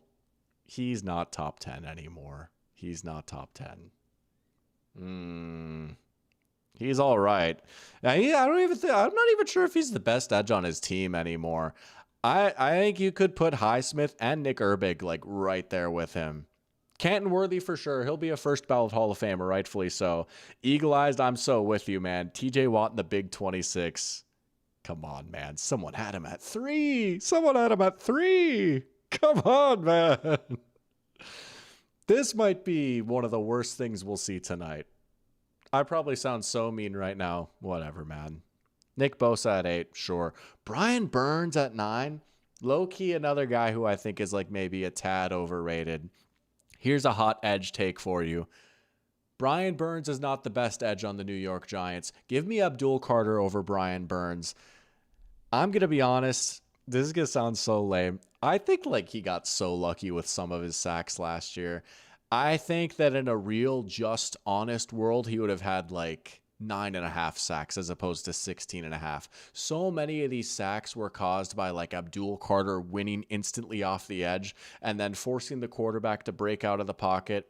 And then Burns is just kind of there and just like touches him, you know? I don't know, man. I don't think he's a bad player by any means. Like he's definitely an above average plus starter. I do not have him in my top 10 though. And I do think like that sack number is maybe a little bit misleading. Yeah, stat inflated. I'm with you on that. The worst thing we'll see tonight is a different defensive position. Oh boy. All right. Well, now I'm really intrigued. Imagine TJ Watt on the Seahawks. I mean, he'd be better than he is in Pittsburgh, you know? If he was like a DPR, a designated pass rusher in Seattle, that would move me a little bit. And he's got some coverage ability. Like, honestly, that's what he should be at this point in his career, is like a DPR that you can occasionally drop back into coverage. That would move me a little bit. And garbage time sacks, yeah. I think Mina Kimes also said something on her pod about how, like, after watching the Giants, she was like, low-key, give me Abdul Carter over Brian Burns. I'm like, thank you. Like, I think that Abdul Carter's was way better than his stats would say, and Burns was a little bit worse than his stats would say. Nick Benito at 10. I have him at 10. All right, nice. No Jared Verse, though. He's an honorable mention. Trey Hendrickson is an honorable mention. Josh Hines Allen is an honorable mention. I thought about him. He's a pretty good pass rusher. Trayvon Walker's another guy I thought about. Love seeing him get some love. I really thought about throwing Trayvon Walker on here. No, Jalen Phillips kind of makes me sad a little bit. Well, honorable mention, but Montez Sweat, Laiatu Latu, Nick Herbig, Alex Highsmith, some guys that I would have maybe liked to see on here. Jonathan Grenard, right? Even now that he's not on the Vikings, Jonathan Grenard still remains underrated. I think that he was better than his sack numbers would indicate last year, and also he dealt with some injuries. I would say Tuli Tuipulotu. Totally butchered the name. I flirted with him in my top 10. Kind of makes me sad to see him not even get votes. I think he's better than that. I don't know. This one's the most sketchy of the list so far, but also we're only 3 lists in, and I just can't wait to see what this one that Jack is alluding to is. I am fascinated. Greatly fascinated. We've got a fun one up next, though. Let's catch up with chat. I did, in fact, say Mina Kimes. You know, I've been listening to her pod a little bit more, right? Like I was saying last week, football season's starting to pick up again. I've been pretty tapped in with the World Cup, but, oh, man, these morning walks, getting a little bit of coffee in me, and then listening to my rotation of podcasts, good times, man. Mike McDonald keeps saying he's got to call plays. He won't give me my fries. Just put the fries in the bag, bro. Do I think Cam Hayward will be first ballot? I think he should be, in my opinion. I think he should be. I don't know that he will, though. But he definitely is a Hall of Famer in my eyes. I would probably vote him first ballot. All right. Next one we've got. Fun one here. Interior defensive line, a.k.a. defensive tackle. And I wanna start off with a caveat here, right? And this is me covering myself a little bit and trying to beat the allegations. Here's what I'll say. Before I pull up my list, I love this site, NFL Perry, that I use to put together like the little top 10 list, right? Again, it maybe looks a little bit nicer than a Google Doc. Here's my Edge one. Here's what I'll say. It is a great site. It is not perfect, and that weirdly, there's just like a few players that they don't have in there. Like they just don't have them in their database, right? So keep that in mind when I pull up my interior defensive line top 10s, because there's one player who I would have probably thrown in my top 10. It's not like number one, like it doesn't completely ruin the list, but there's one guy I probably would have thrown in there, but he quite literally was not an option on the website. Anyways, with that in mind, here are my mostly solidified top 10 defensive tackles in the NFL. At number 1, we've got Jeffrey Simmons. Number 2, Quinnen Williams. Number 3, Leonard Williams. Number 4, Derek Brown. Number 5, Cam Hayward. Number 6, Dexter Lawrence. Number 7, Chris Jones. Number 8, Vita Vea. Number 9, Zach Allen. And number 10, Kobe Turner. Now, this player who is not on here that I would have probably had on here is Byron Murphy II. I would have probably thrown Byron Murphy in there. Low key, I would have maybe had him fairly high too. Like I could have flirted with putting him like as high as like 5, honestly. Like he's turned into such a special player. I do think he's like a top 5 caliber defensive tackle. He quite literally was not an option, but that would have probably bumped everyone down a spot. But other than that, I do feel pretty good about this list. Dexter Lawrence and Chris Jones have been the 1-2 for a while, but age, injury kind of catching up with them a little bit. Dexter Lawrence, I'm curious to see. He just had such a weird year last year. Maybe on a new defense, he bounces back in a big way. I mean, his ceiling is like number 1, like the best. The ability that he has to rush the passer as a pure nose tackle, I've never seen in my life before. It's ridiculous. And then Chris Jones is still a phenomenal pass rusher, still got a lot of pressure, still wrecked a lot of plays last year. Maybe doesn't quite have the sack numbers of previous seasons. Still a pretty good player, but he's getting up there a little bit. He's getting a little bit older. He's now 7 instead of maybe like 2, you know? But you know what's crazy is like I say all that, and yet Cam Hayward, who's older than both of those guys, is still plugging away at 5. I think I had him at 3 last year, and I remember saying like I could regret this a little bit. Maybe he starts to decline. I don't know, man. He was just as good last year too. I mean, I still feel pretty good about Cam Hayward, even in the Big 26 being in the top 5. Make the allegations less obvious. No, bro, I could go on the website and show you. I promise he was not on there. Love the Zach Allen edition. Yeah, one of the best pass rushers at the position. I mean, consistently past few years been atop the league in pressure totals for interior defensive linemen. Great player. Flies under the radar, right? Maybe gets overshadowed by Surtain and even Nick Bonito on that Denver defense, but he's a very important piece in that well-oiled machine. All right, let's pull up ESPN's list now. Let's see what they got. This was one that like I almost got a few spoilers for, but I was really good about scrolling by. All right, let's see what we got here. Number 1, Leonard Williams. I mean, hey, I had him at 3, and you know what? He's coming off one of the best years of his career. He's a part of arguably the best defense in the NFL. I personally had Quinnen and Jeffrey Simmons just a little bit ahead of him. Maybe Simmons got dinged just because he missed some time due to injury, but when Simmons was out there, and he still played like 12 games last year, we're looking at a defensive player of the year type of guy. But Leonard Williams at 1, I can't hate that too much. Wow, number 1. But yeah, Big Cat is a beast. Simmons at 2. Okay, look, that's not that bad. Jeffrey Simmons at 2. He's special, man. And low-key, I kind of like what the Titans are cooking on defense a little bit. Ooh, number 3, Jalen Carter. Yeah, this is a tough evaluation because he certainly has the ceiling to be a top 3 guy, right? He's got the explosiveness. He's got the pass rushing chops. He's got the power. I did ding him a little bit just because he hasn't been maybe as consistent as you would have liked. There are a few games where he'll disappear. He still maybe takes a play or two off, and he still gets rotated in and out a little bit. I kind of dinged him for that last year as well. He saw maybe a little bit more on his plate this year. I don't want to be too mean, but like the production did fall off a little bit when he got a little bit more on his plate. Just a weird year for him all around. I don't think it's inconceivable to say a year from now, like, oh, he figured it out. Like, he stayed healthy. Yeah, he's top 3, but I mean, shoot, I had him off my list, I don't know. I think he's a tad overrated is what I'll say. I think he's a tad overrated, but he is immensely talented, as they're saying. Chris Jones at 4, I think that's a little high. Just a little high. I would not have him above Derek Brown. Oh, someone had Derek Brown at 1. That's low-key based. I love that. Derek Brown at 1.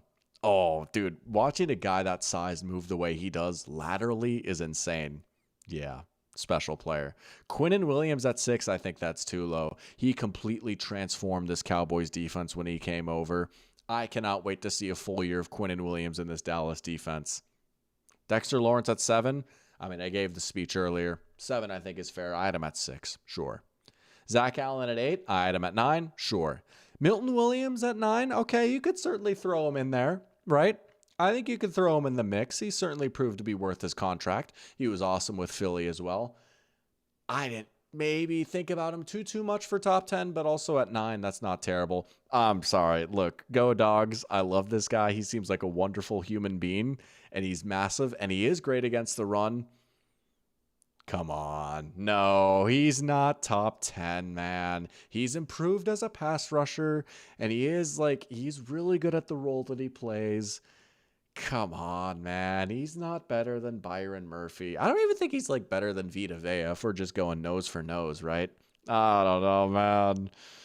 Byron Murphy, honorable mention. Vita Vea, honorable mention. Cam Hayward, not even honorable mention. Kobe Turner, not even honorable mention. That's crazy to me. That's crazy. Highest one, lowest unranked is crazy. We talking about who is that? Derek Brown? Yeah, it's insane. Jordan Davis at 10 is a bit ridiculous in my opinion. Yeah, Howie definitely made some calls and sent some checks. That's ridiculous. Byron Murphy not on here is also kind of ridiculous. Cam Hayward not on here is kind of ridiculous. Maybe you're just banking on the fall off. Dude, I said this last year too. The fact that Vita Vea is developed into an actual pass rusher. Maybe you can't see the stats super well right now. No, you can't, but that's fine. The fact that Vita Vea gets 7 sacks, 4.5 sacks, 6.5 sacks, that should not happen for a nose tackle. That's ridiculous.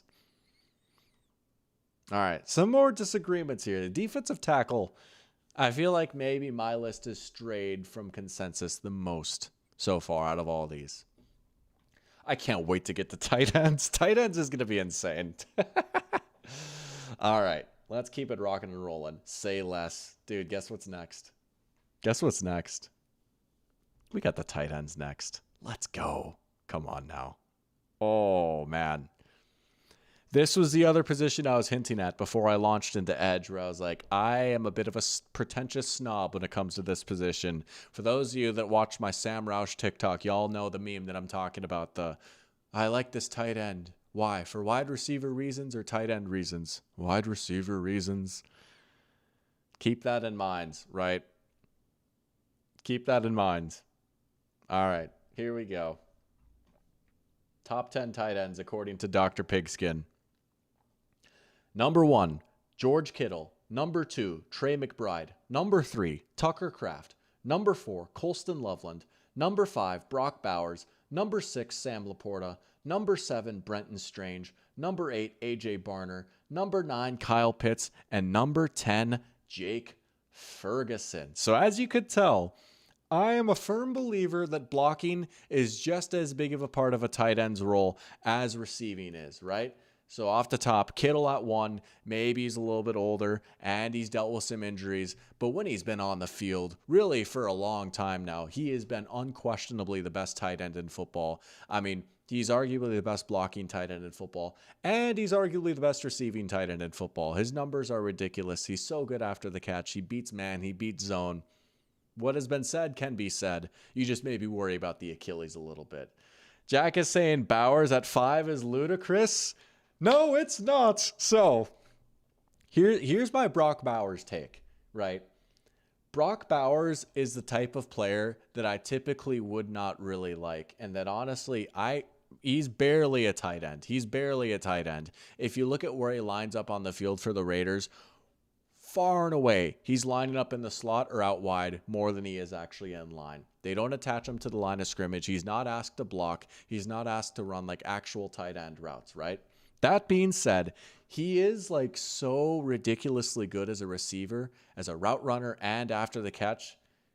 I've got him at 5. Like, Bowers is a slot receiver. Brock Bowers and Amon-Ra St. Brown are really not that different of players. And if anything, St. Brown is like low-key a better blocker than Brock Bowers is. But he's such a weapon in the passing game. I have him there at 5. I do think, and I'm just like reading the ESPN preview right now before I even click on the list. They're talking about how his receiving yards dipped.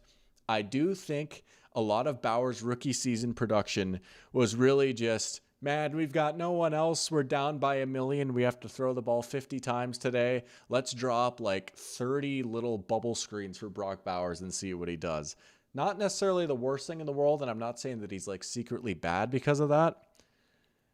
Dude, like his rookie season stats were just like a tiny bit phony. Not to the point where like, oh, he's horrible, but like, it wouldn't shock me if he never reached these numbers again. I'm talking about his rookie season, right? I mean, you look at the target share that he had, and they just spammed him over and over and over again.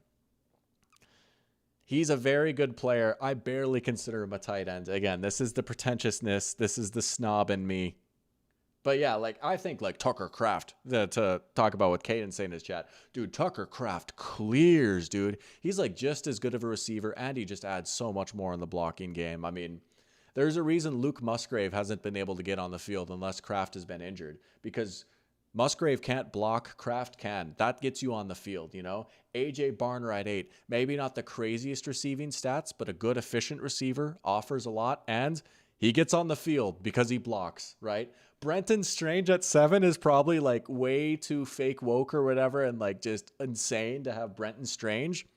But dude, he's so important to that Jaguars offense. What he's able to bring in the running game and how they can get in their heavy personnels and hit him in the passing game, right?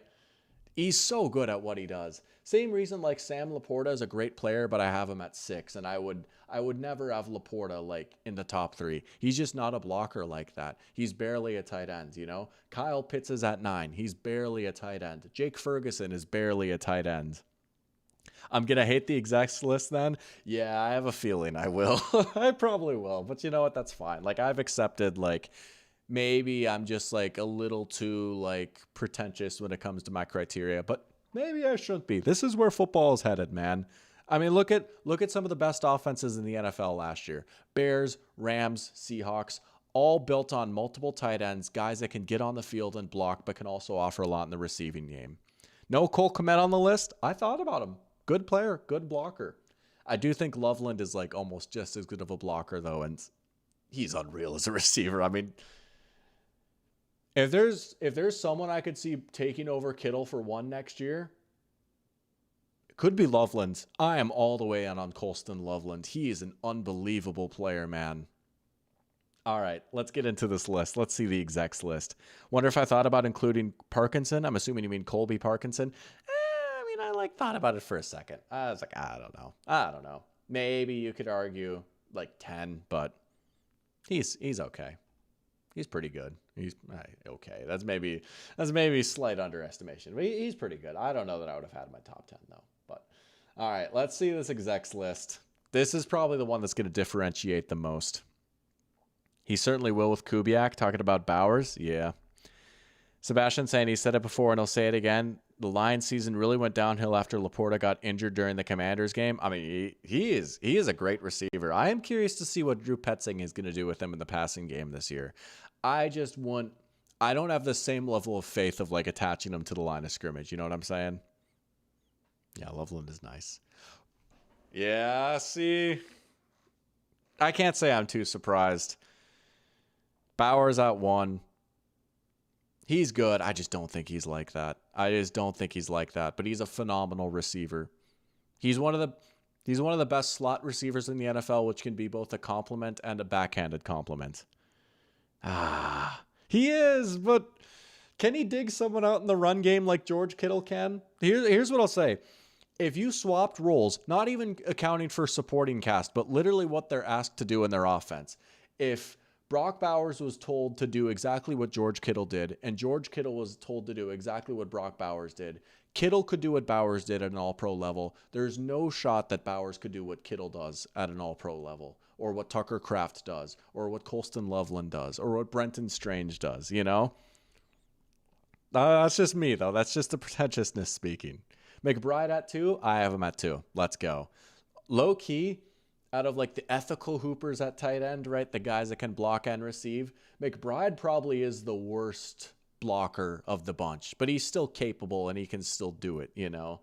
He's a willing and capable, but he's not like the level that Kraft is or Loveland is or Kittle is, certainly. Kittle at 3. Injury and age concern, probably. Yeah, that's what they're saying. Laporta at 4. Oh, no, I see another one. Dude, this is crazy. This is crazy. Laporta at 4 is honestly fine. That's not what I'm freaking out about. Dude, I'm sorry. I honestly, there are certain aspects of Tyler Warren's game that I really respect. I love how good he is as a receiver. Like, I love how good he is after the catch as a receiver. Dude, I'm sorry. You want to talk about phony stats? Tyler Warren is an unethical player in my opinion. He's kind of a screen merchant a little bit. And I do really feel like a lot of the Colts offense was, well, we drafted this guy at 14. We better funnel like 10 targets a game to him, right? I don't know, man. He's also a guy that just doesn't really move me as a blocker. And I don't think he has like the downfield receiving chops of some of these other great receiving tight ends. This, to me, is probably just as egregious as like TJ Watt in the top 10. I don't know. And Tyler Warren is a cool player. Like, I feel bad hating on it so much. Like, he's a cool player and he's fun to watch. And again, a lot of this really just comes down to difference in criteria. But for me personally, he's not the 5th best tight end in the NFL, man. He's not better than Tucker Kraft. And like, Kraft is like a better receiver than Warren. You know, that's what I'm saying. Like, I'm assuming Loveland will be here soon. Like, I think Loveland is just, without even the blocking, I think Loveland is a better, more complete receiver than Warren too, you know? I don't know, man. Pitts at 8? Sure, I have Pitts at 9. Mark Andrews at 9. Oh, brother. And Travis Kelce at 10. We got the retirement home bringing up the back ends.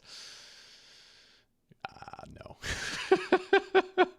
Honorable mentions, we've got Dalton Kincaid, Pat Fryermuth, Cole Kmet, Jake Ferguson, Harold Fannin. Also receiving votes, TJ Hawkinson.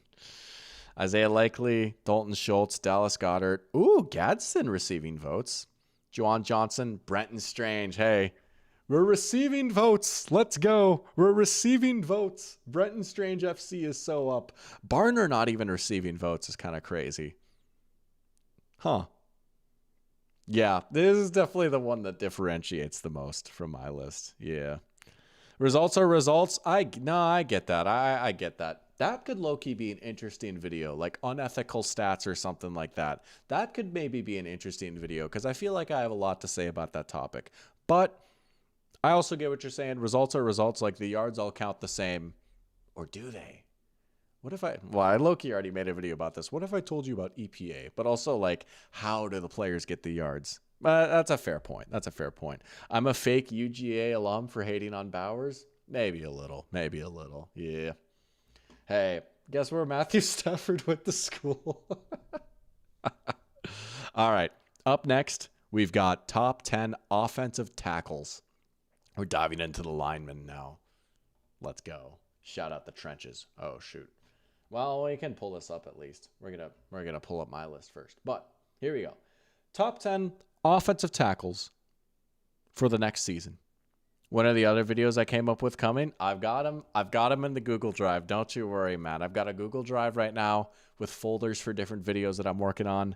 They're in there. They're in there. I am intrigued by a lot of these video topics. All right. Top 10 offensive tackles for me. Number 1, Tristan Wirfs. Number 2, Andrew Thomas. Number 3, Penei Sewell. Number 4, Lane Johnson. Number 5, Trent Williams. Number 6, Christian Darrisaw. Number 7, Darnell Wright. Number 8, Garrett Bowles. Number 9, Dion Dawkins. And number 10, the new kid on the block, Armand Membou. Williams and Lane Johnson, both great players for a long time. I bumped them down a few spots due to like age and injury, but they're still top 5, which is kind of crazy, you know? It is kind of ridiculous. Like, they're still doing their thing, even with all that in mind. I mean, Lane missed a lot of time last year, but he was out there. Still him, you know, and I still have no doubt that he'll be a great player this year as long as he's out there. Same can be said for Trent Williams.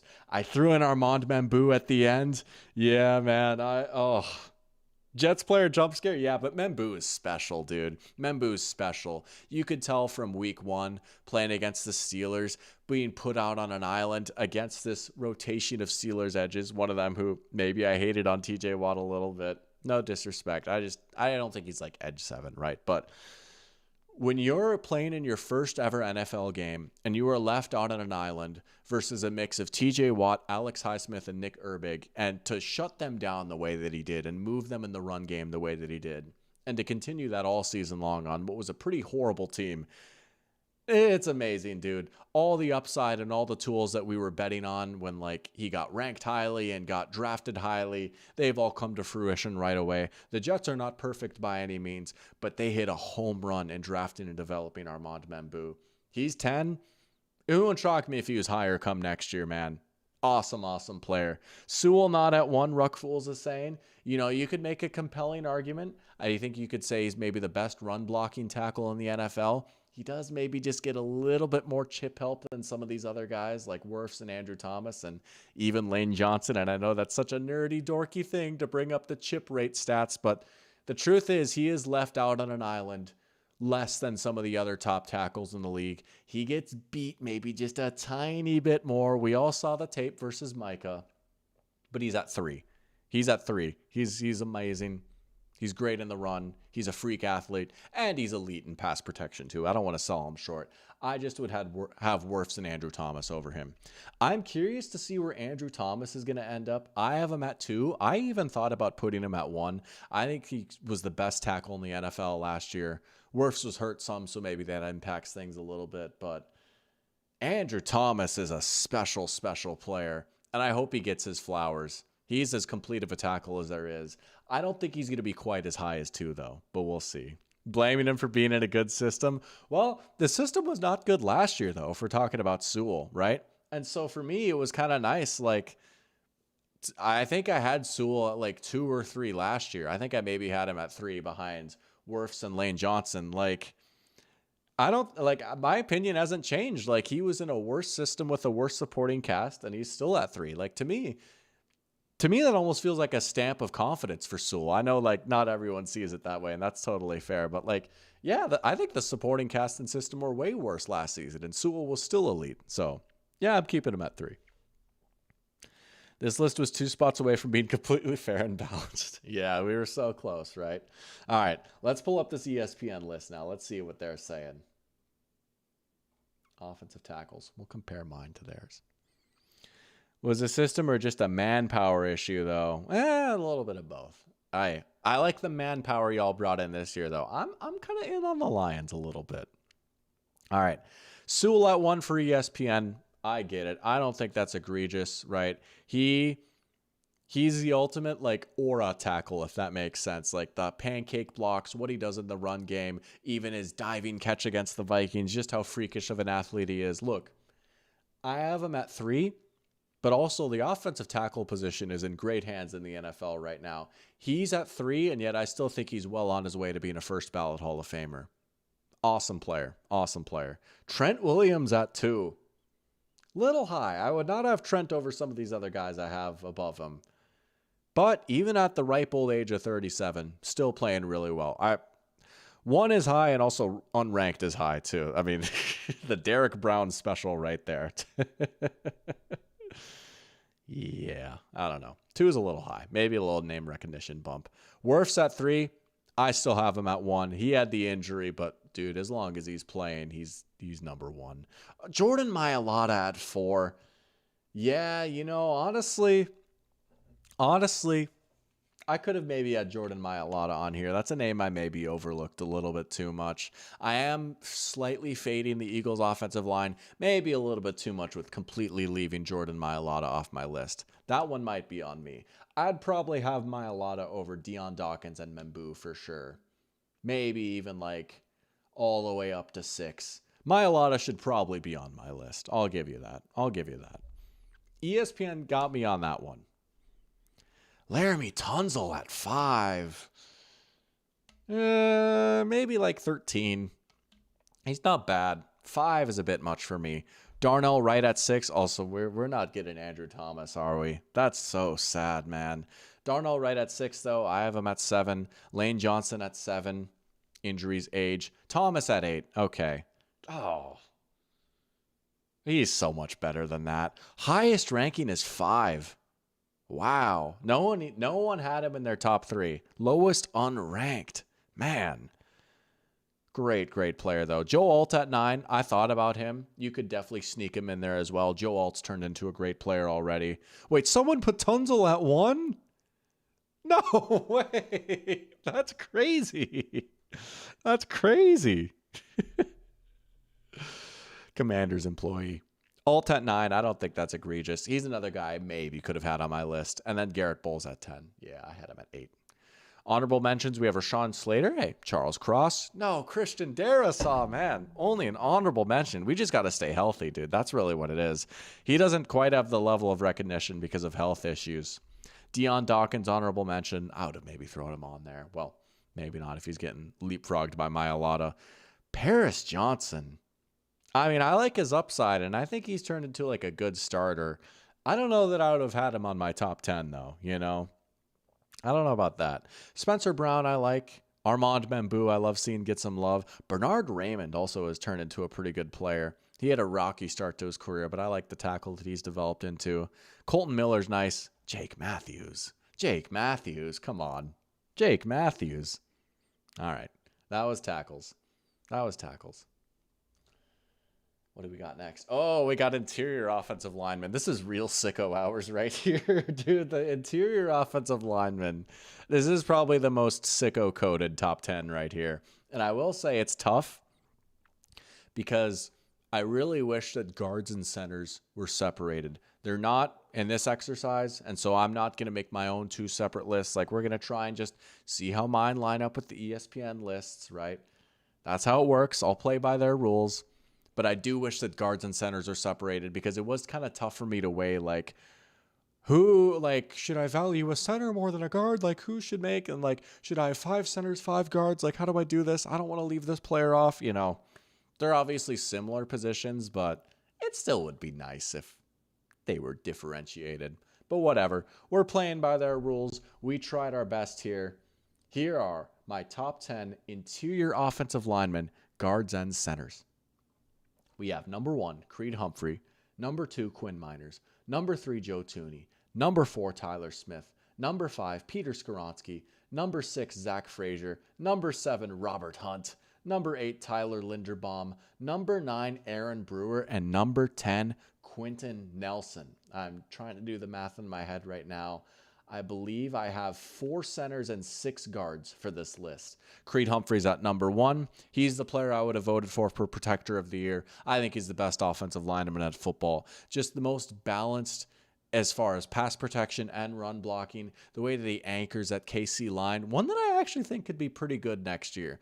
All that he has on his plate with handling protections. His synergy with Patrick Mahomes in that department as well. Like, he's like almost a perfect player. He's one of the best players in the NFL. Peter Skoronski at 5 was a guy I loved putting on there. He's really started to develop into a nice player. Drafted as a tackle. Everyone projected him to move to guard because of short arms. And I'm telling you, sometimes this is proof that even getting a good guard instead of a tackle is a nice consolation prize, right? You draft a lineman. Oh, he can't play tackle. We should bring him down the board. But you kick him inside to guard and they turn into an all-pro level player. Like, it's worked out well for the Titans. I think I had Peter Skoronski as my most improved player for like the fake pigskin awards, right? The steps he took forward last year and the year before even were just absolutely phenomenal. He has turned into an awesome guard. Zach Frazier at 6, all pro caliber center. Love his game. You could see the wrestling background, him and Tyler Linderbaum.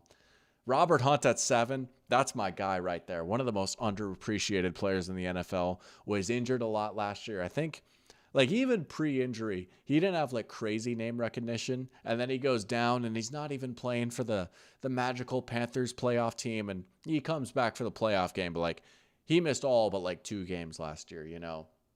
But he is absolutely like that. He's just so big. He's so mean in the run game. I love me some Robert Hunt. I don't know if he's going to make the ESPN list though, just because like injuries and low-key, I think a lot of people just kind of forgot about him. But we shall see. Let's pull up the ESPN list here for interior offensive linemen. Never forgiving Jake Matthews for the Super Bowl. Dude, that's right. It was him that got the penalty. You would have never guessed it would be him either, right? One of the most fundamentally sound players, comes from a family of football. You'd have never guessed it'd be him. Can't believe the Packers took Josh Myers over Creed. Yeah, that was tough, man. That was tough. All right, here we go. We're 100 minutes in. Time for the top interior offensive lineman in the NFL as per the execs. Tyler Smith at 1. I don't have any major qualms with that. I mean, I have him as guard 3, but like honestly, the gap between Miners, Tooney, and Smith is all pretty small. It's all pretty small. These are all tier 1 players. If we had to make it into tiers, I would say Miners, Tooney, and Smith are the tier 1 of guards. And then you'd be looking at Skoronski, Hunt, and Quentin Nelson in tier 2, in my opinion. So I don't think that's terrible. He was number 2 last year.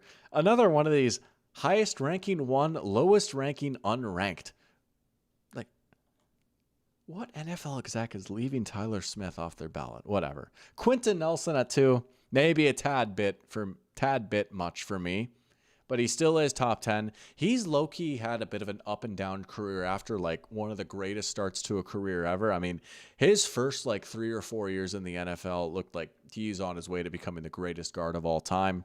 Dealt with some injuries, just some turnover in the Colts organization as well, but he's battled back and turned back into a really, really good guard. I just don't know if I'd have him at 2, but he's a really good player.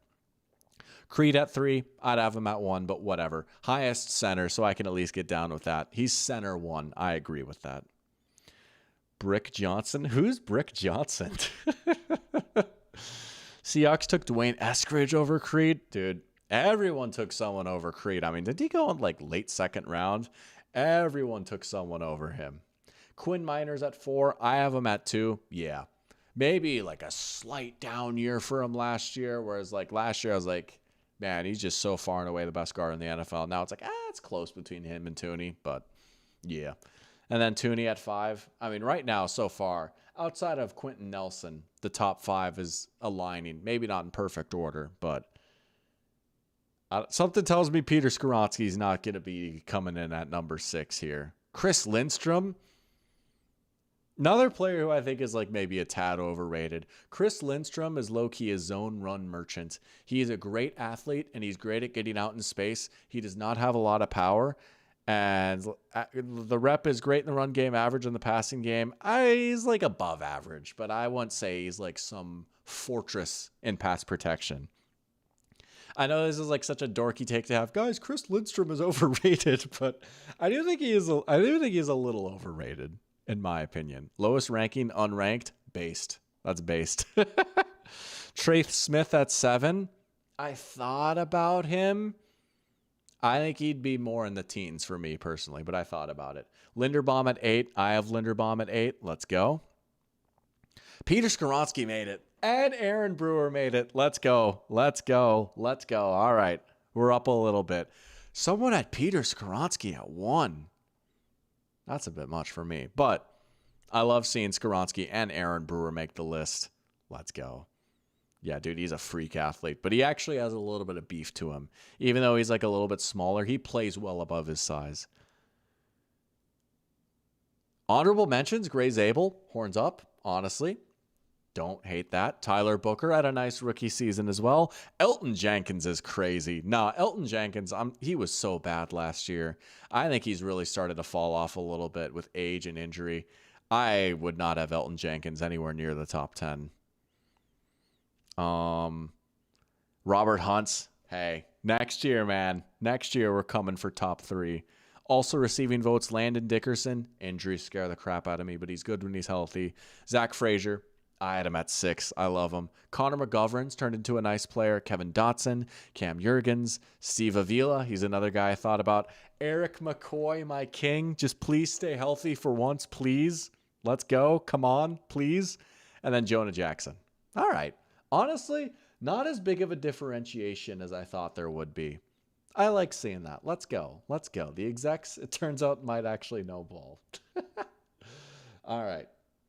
Where are we at now? Hold on. Let me just fix that. Oh, we've got the big one next. We've got the big one next. The big boppers. Up next is top 10 quarterbacks. Oh, yeah. This is one of the other spicy ones. All right. Let's catch up with chat, and then we'll get into quarterbacks. Most disrespected protector of the year of all time. Who won protector of the year? Hold on. Dude, this is horrible. I should know this. NFL protector of the year. Who won last year? Oh, it's Joe Tooney. That's right. Well, I mean, he's the only one so far. So, yes, he is. He is the most disrespected. He's also the most respected of all time. Confirmed Peter Skoronsky hater. That's going on my permanent record. Dude, I've got quite the rap sheet. What can I say? What can I say?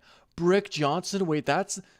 No way, that's Woody Johnson's son's name. I know exactly the story you're talking about. That's crazy. I feel like that's one of the most hilarious aspects of that story. And the fact that I don't know. Brick Johnson.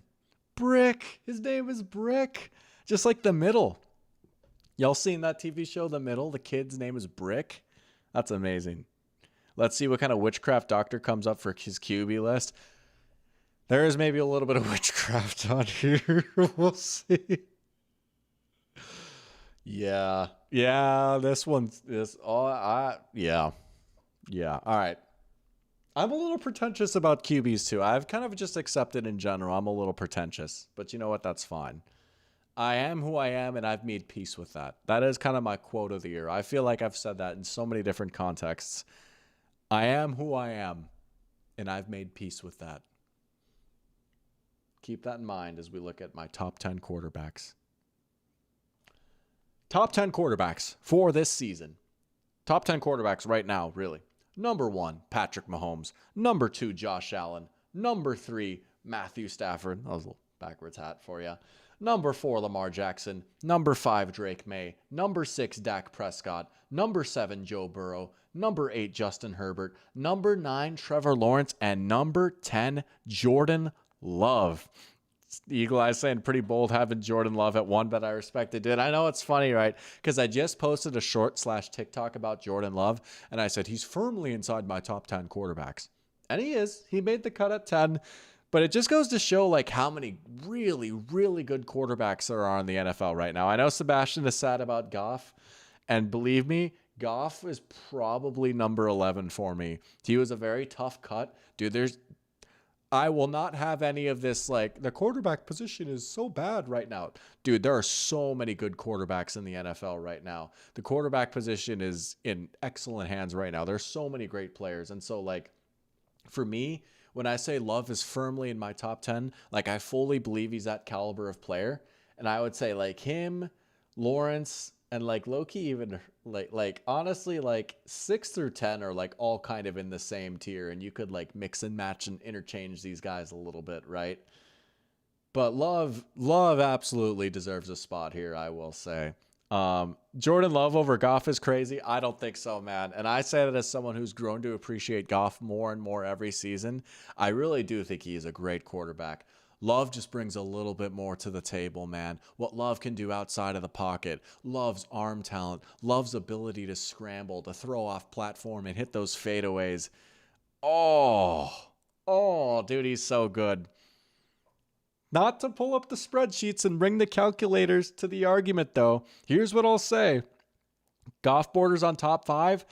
It's not just first impressions. You can even go to this past season, pretty much any season of his career. There is not a quarterback in the NFL that has a bigger difference in how good they are when they're not pressured versus how much they fall off when they do face pressure. The truth is that Jared Goff is a great quarterback, but pressure affects him way more than any of the guys on this list. And we saw it come to fruition just maybe a tiny bit more or less last season. And it is a real feather in his cap that he was still as productive as he was, and he was still a great player. But I would, if I'm building a team, if I'm picking at recess, if I'm like, okay, here's my quarterback for today, I'm probably picking Goff 11th. And he's impressed me. Like, he does hang in the pocket better now. He does throw over the middle better now. He does throw downfield better now. He even plays in the cold better now. I'm not taking him over any of these 10 guys, though. Based having Burrow at 7, honestly, let's go, dude. Some people see the vision. And again, this isn't even Burrow hate. Like, he's a great player. I would not have him as a tier 1 quarterback, though. I think he's firmly in tier 2, but also, if you have a tier 2 quarterback, you are set. You are feeling great. You are feeling great. I got my man Dak at 6. I don't know what to say, man. I think he's been going nuclear, and I think he's going to continue to go nuclear this next season. Look at that. I have Stafford at 3. I don't have Stafford at 1. Look at that. Stafford at 3.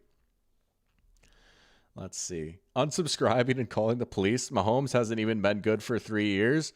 In my personal opinion, I do think you could maybe look at the stats, and certainly the raw production has not been as great for Mahomes, and the Chiefs' success hasn't been as great these past few years. Honest to goodness, I honestly think when he was healthy, last year was Mahomes' best season in a minute. He was carrying the Chiefs to every single possible degree. I mean, I mentioned this on a stream a few weeks ago. He was like their leading rusher for most of the season. Like, he's throwing to no one, man. And that offense is just so poorly structured. Like, the Andy Reid scheme just bores me to death at this point. The receivers that they have are so limited. Like, I don't know, man. I think just as far as like just watching him play, I still think Mahomes is the best there is right now. I hope he's fully healthy come this next season. And I say this as someone that's down on the Chiefs. I'm not super in on the Chiefs, but Mahomes is still the best in the business, man. I still think so.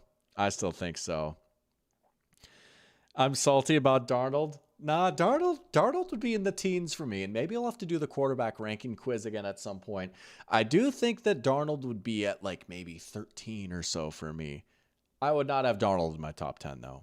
But it goes to show how many great quarterbacks there are on the NFL right now. Look, my starting QB, Kyler, and I like Kyler a decent amount. Kyler's probably like QB 18. Like, if we're going out of 32, that's like below average or whatever. But also if we're going just like off of how good they are, like if you grade it like a curve, you know, there's a lot of guys that are on the right side of the curve right now. Anyways, that's my list. Yeah. How is Bo Nix not on the list? Dude. I'm just not big on Bo Nix. Darnold clears Jordan Love.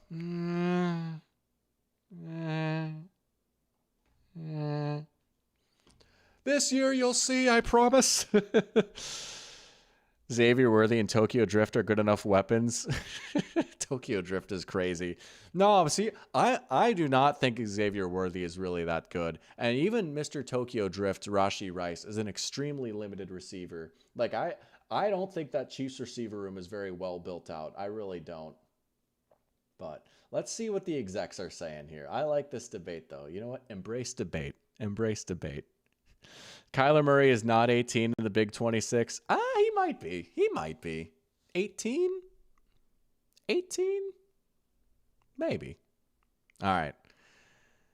Oh, let's see about the quarterbacks. Josh Allen at 1. I have him at 2. I get it. I don't think that's bad. I mean, Loki Allen has been carrying the Bills too. The Bills, honestly, like, have not been extremely impressive. The line has been good. The run game has been good, but all right. The receivers have not been good. Yeah, he carries. Maybe he'll have a stinker here or there, but overall, yeah, his A game is maybe better than anyone else. Sure. Mahomes at 2. Look, I just stood on business for Mahomes at 1, but honestly, if you want to have him at 2 and Allen at 1, I totally get that. I have no issue with that. Stafford at 3, bang, let's go. Let's go. I have him at 3 too. You know what? Honestly, like last year's ranking was at 6. Here's where I can feel like a beast, right? You might think, oh, Stafford got his MVP, and so Doctor is gonna like way overrate him. No, I've just always thought he was like that. You know, I've had Stafford in this neighborhood for a few years now. He won MVP. I'm like, yeah, not surprised. Yeah, dude, he was phenomenal. He is phenomenal. What else is there to say? Burrow at 4, highest ranking 1. Good player. Think he's maybe a little bit limited. And honestly, I'll keep that same energy that I do for Goff. Burrow is maybe not as great facing pressure as you would think. There's a little bit of a drop off there. He takes some bad sacks and sometimes holds on to the ball a little bit too long. He's a great player, but he is prone to some stinkers too. And sometimes he can't get out of his own way. Lamar at 5. I really hope Lamar stays healthy this year. I mean, I have him at 4. I don't think 5 is that crazy. It was kind of a weird year for him last year, not even just with the injuries. Like, I don't know. I feel like he just held on to the ball too long. He was doing a little bit too much last year.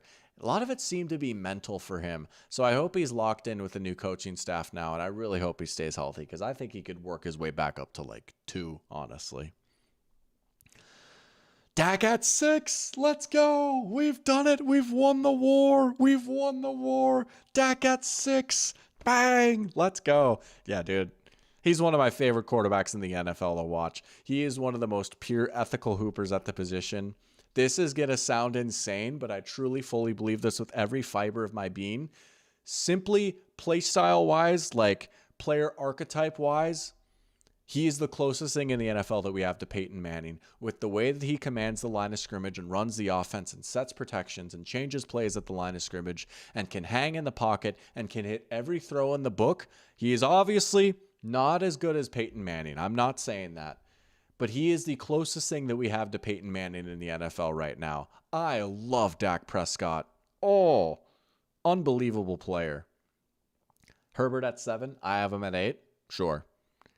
May at 8. Wow, I have him at 5. I'm maybe a little bit higher on May.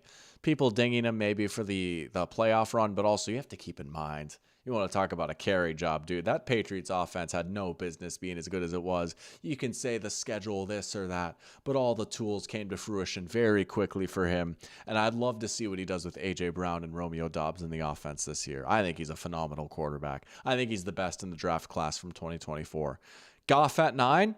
Look, I don't have a problem with it. I mean, I would probably have like Trevor over him and Love over him, but I don't think it's crazy. And then Caleb at 10, maybe a tad bit much. I would feel pretty good about Lawrence and Love over Caleb personally.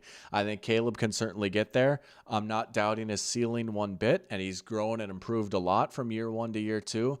I still do think maybe a little bit too much of his reputation is propped up by hype moments and aura. And you look at like the amazing playoff comeback he had and everything, but like the truth is, a lot of these games,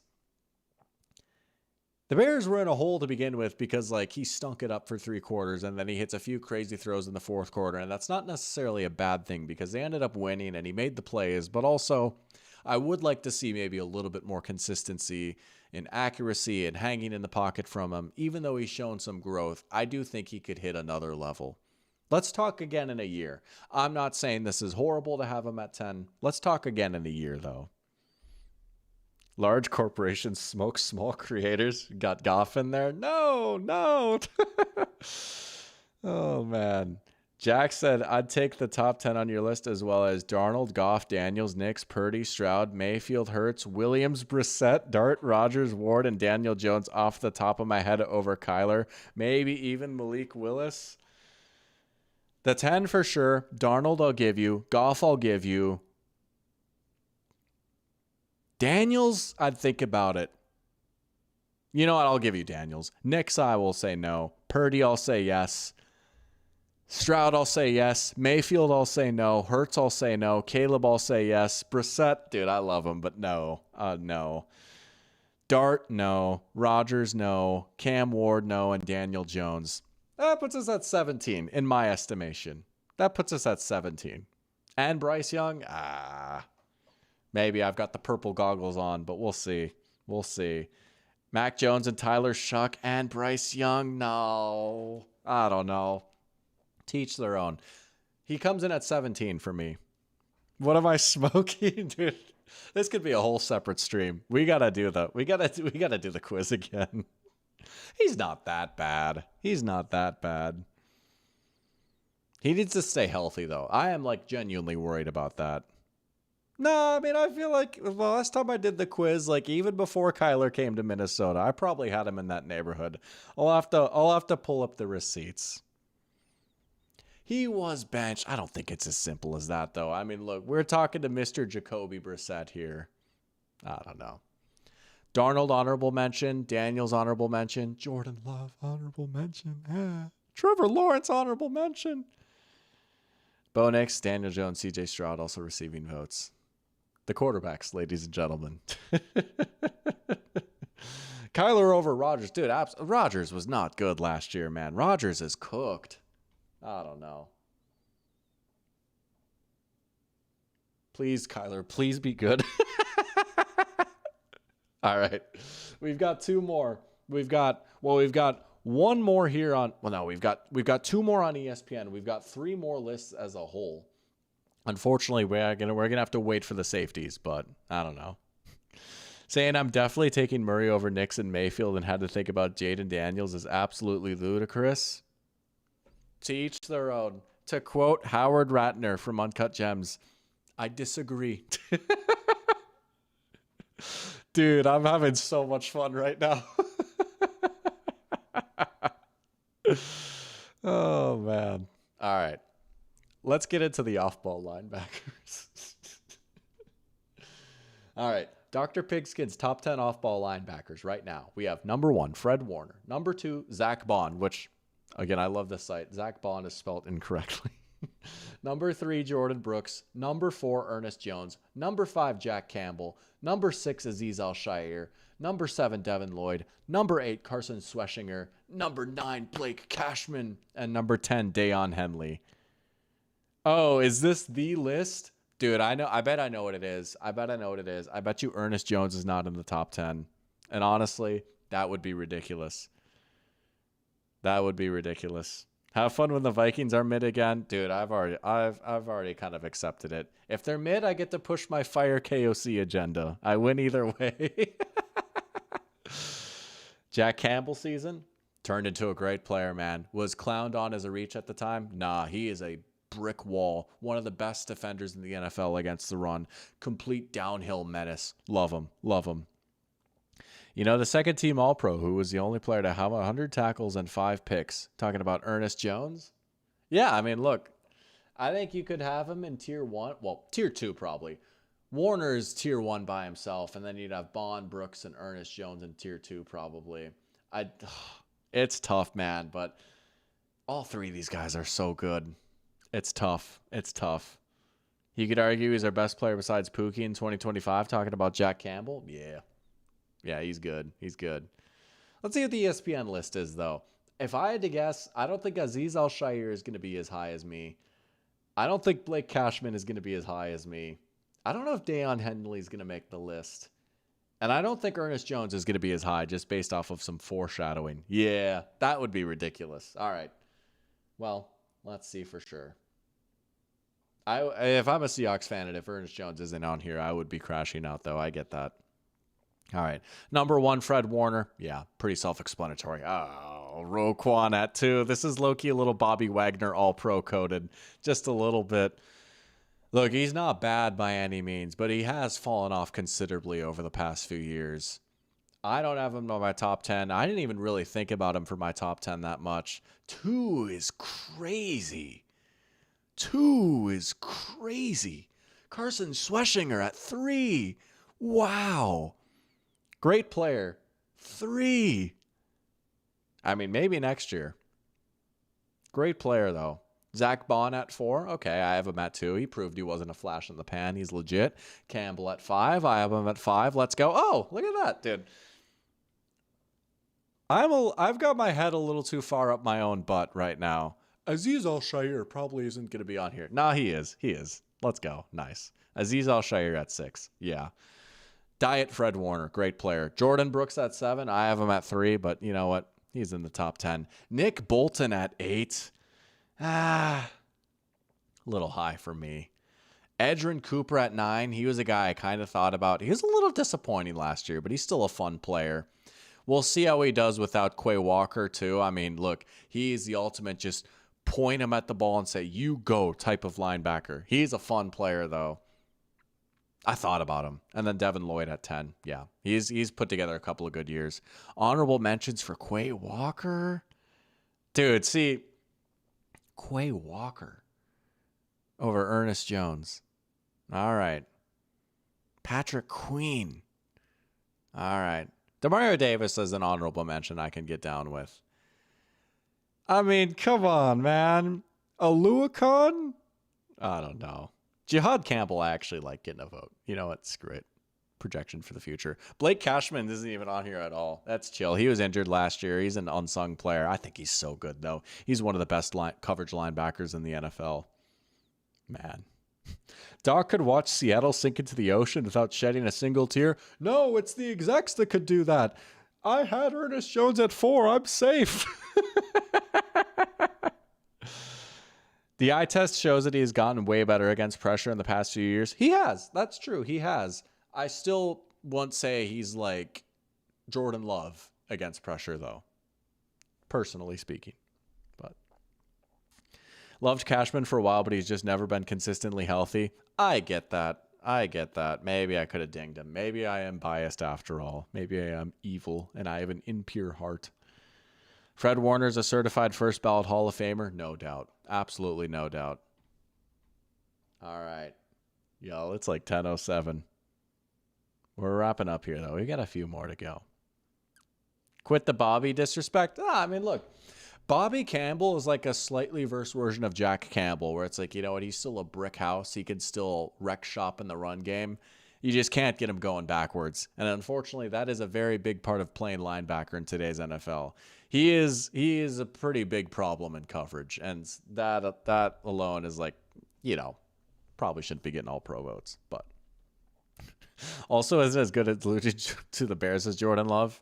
You got me there. All right. Devin White. Let's do receivers. Yeah, this one's not going to be pretty. Yeah. It's not disrespect, I promise. Number 1, Puka Nacua. Number 2, Justin Jefferson. Number 3, Jamar Chase. Number 4, Jackson Smith and Jigba. Number 5, Nico Collins. Number 6, CeeDee Lamb. Number 7, A.J. Brown. Number 8, Amon-Ra St. Brown. Number 9, Drake London. And number 10, Malik Neighbors. Maybe Malik Neighbors at 10 is a little ridiculous. Also, I got the wrong one pulled up here. But also, he's so good when he's healthy. Just please don't let the injuries sap his explosiveness and athleticism because he's such a special player. Please don't take that away from us because when he's on the field, he's undoubtedly one of the 10 best receivers in football. Jamar at 3? Yeah, dude. More than probably any other position here.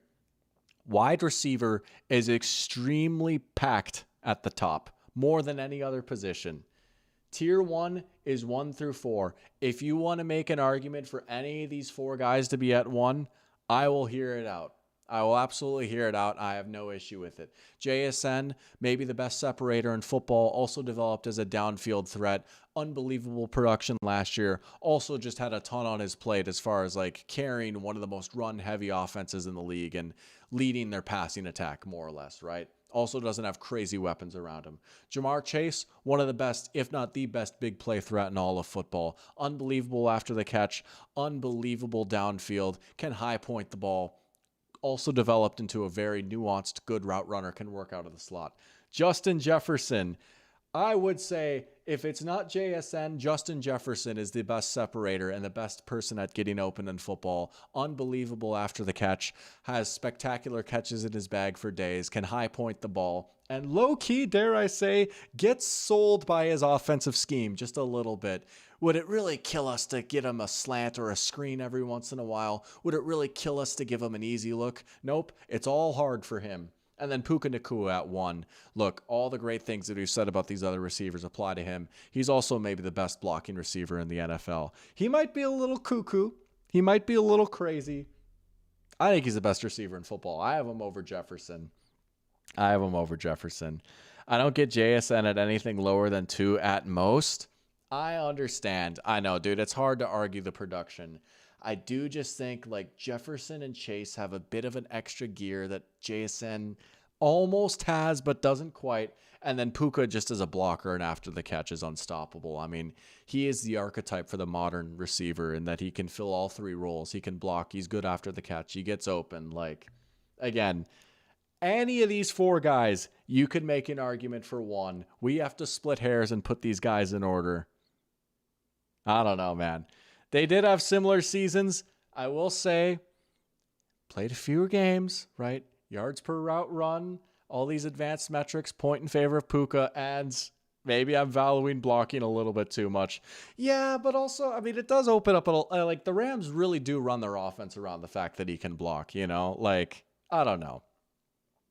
But I totally understand why having JSN at 4 is a hot take. I totally understand that. Amon-Ra St. Brown is being shafted. Yes and no. He's a little bit more limited. He's not quite as good on the outside, but he is the best pure slot in the NFL. That's what I'll say. You know, that's what I think. Like when people want to say, here's me going to bat for JSN a little bit. If people want to call him a slot merchant, he's not. He absolutely has more layers to his game and can play on the outside. That's what differentiates him from like Amon-Ra St. Brown, in my opinion. But that's fair. You know, you can factor in the blowouts and the targets. That's fair. But that's my list. Honestly, I don't think my list is quite going to align, but we shall see. Dude, this is always this is the stream where I become evil doctor. Also, like, hot take artist doctor. All right. What you got for me, ESPN? Ja'Marr Chase at 1. I have him at 3. Again, you could make a case for any of these 4 guys being at 1. Sure. Number 2, Justin Jefferson. Let's go, baby. Let's go. We're still here, baby. We're still here. Number 3, JSN. All right. And then number 4, I'm sure, is going to be Puka. There you go. We at least got the top 4, like, the players correct. I don't think Nico Collins is going to be 5. Yeah, it's going to be Amon-Ra St. Brown. I'm not, like, enraged by this. I don't think it's terrible. I do love me some Nico Collins, though. I think he's a dark horse to lead the league in receiving yards this next season. CeeDee Lamb at 6. I have him at 6, coming off a bit of a down year last year, but even then, like, a down year for him. He was still ridiculously productive. He's still so good after the catch. Great working out of the slot. Great working as the Z. Has some spectacular catches. Pickens at 7. I thought about him. He's really grown and developed a lot. Nico at 8. I think he's a little underrated. Lowest unranked is crazy. A.J. Brown at 9. I'd love to see him get a bounce back year with the Patriots, with Drake May throwing him the rock. I think he could have a nice bounce back year. Here we go. Here's something different. Davante Adams at 10. Overrated. Great specialized role player. He's not the 10th best receiver in the NFL. He's a little overrated. He is kind of a red zone merchant at this point, which is not necessarily a bad thing to be. He is not the 10th best receiver in football. He's not wide receiver 10. Come on, guys. No. Neighbors is an honorable mention. Mike Evans, Zay Flowers, Tyreek Hill. Okay. Drake London and Jameson Williams. I thought about Jameson Williams, honestly. Alec Pierce receiving some votes. Devontae Smith, I think, should be higher. Jalen Waddle, I think, should be a little bit higher. I'd love to see what Ladd McConkey does with Mike McDaniel. I don't know. The year prior with Geno at QB and Ryan Grubb at OC with Metcalf and Lockett, he still put up 100 catches. No, he's absolutely not a one-year wonder. He was awesome year 2 with Seattle. He's not a one-year wonder. Anything to give more credit to Stafford. Dude, I'm not beating the allegations. Oh, man. Let's see. I missed the second half of a comment. Hold on. The flames of fury that in my eyes. Uh-oh. Not good.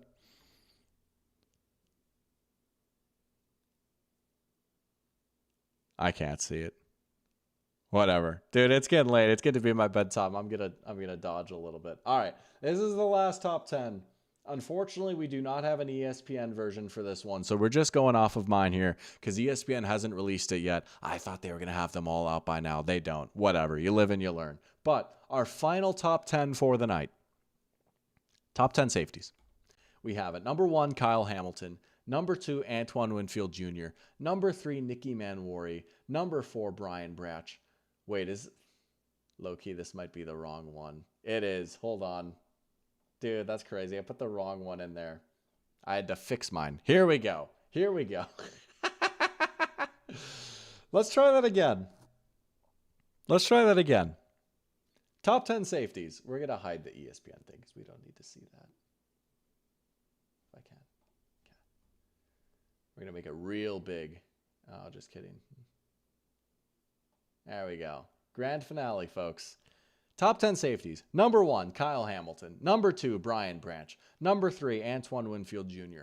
Number 4, Nicky Manwari. Number 5, Jesse Bates. Number 6, Xavier McKinney. Number 7, Derwin James. Number 8, Julian Love. Number 9, Kalen Bullock. And number 10, a rookie, Caleb Downs. Yes, I do think Caleb Downs, even as a rookie, is going to break into the top 10. And low-key, I thought about putting him even higher, but I'll put him at 10. Now, we've got Julian Love in there. I'm not going to lie. I actually forgot about him for a sec just because he was so injured last year. But even when he was out there for the Seahawks, he was still phenomenal. And he also made the cut for me last year as well. Kalen Bullock shout. Oh, yeah, man, dude. He's turned into such a great player. You could maybe argue, well, he's not the best safety on the Texans because Jalen Petrie is there. But Petrie maybe plays a little bit more nickel these days. I debated on whether to count Petrie as a safety or not. I decided not to. Plus, then I could throw Kalen Bullock in there too. But yeah, dude, I mean, this whole Houston defense is ridiculous. Like they've got all pros everywhere, man. I know Caden is sad that Evan Williams isn't on there. I thought about it. I did. He's an awesome player. I do love me some Evan Williams. But we've still got X in there at least. Xavier McKinney, one of the best center fielders in the NFL. I like Antoine Winfield Jr. at 3 a lot. I'm curious to see where he comes in for ESPN. He was another guy that dealt with injuries last year, and I wonder if maybe he got forgotten about just maybe a little bit. Brian Branch is coming off a down year, but I'm giving him a mulligan. Like he's even in his down year, he still played great ball last year. And then yeah, man. I mean, you got some of the mainstays like Derwin James, Jesse Bates, but I feel pretty good about this list. Top 10 safeties. Nicky Manwari. Let's go. You know what? We're on good terms at the end. Let's go. Sebastian is asking, can we get a sneaky round of GeoGuessr before the night's ends? Dude, I'm not going to lie. Here's what I'll say, and you're going to have to try and hold me to this. Probably not tonight. It is 10:18. I am about ready to turn in for bedtime here. Maybe get some water. My throat's a little dry. And, you know, I got a little GeoGuessr in earlier, so I don't know if you caught that or not, but you could always go back and catch that as well. Here's what I'll say, though. We'll do a little bit more GeoGuessr next stream because I have been liking the GeoGuessr vibes. Maybe we'll even do like Duel or something. But for tonight, I am probably going to wrap it up. That was a lot of fun, though. I love just sitting around and talking ball, man. I mean, you can feel football getting a little bit closer with these top 10 rankings coming out, right? Before you know it, we're going to be doing the iconic 3-hour season preview stream. Oh, man. Good times, man. But I appreciate y'all tuning in so much. Caden said he'd cook up that thing that we talked about. That's what I like to hear, and we'll leave it at that. We'll just build up a little bit of suspense. Genghis Khan comparison. I think I'll take that. I mean, I don't know. Depends on the context. That could be a great thing or a horrible thing, but I appreciate you guys. I love you guys. Thank you for the love, Jack. Thank you for the love, Ruck Fools. Thank you for your help, Caden, and for making another awesome GeoGuessr quiz.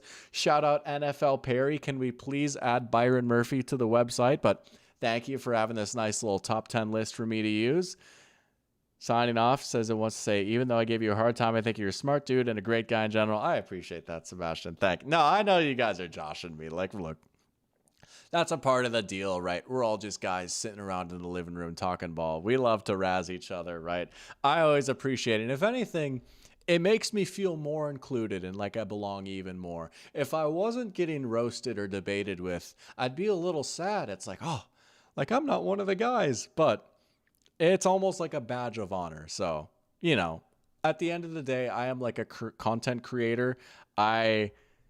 I sit down in front of a camera with a microphone and I talk and I beg for attention. Like, that's what I do, you know? But no, but I love you guys. Seriously, this was a lot of fun. One of the longer streams that I've had for a while, but it is good to be back. But until next time, man, y'all take it easy. Y'all have a fun, safe, good weekend. I will see you all most likely next week with something. But until then,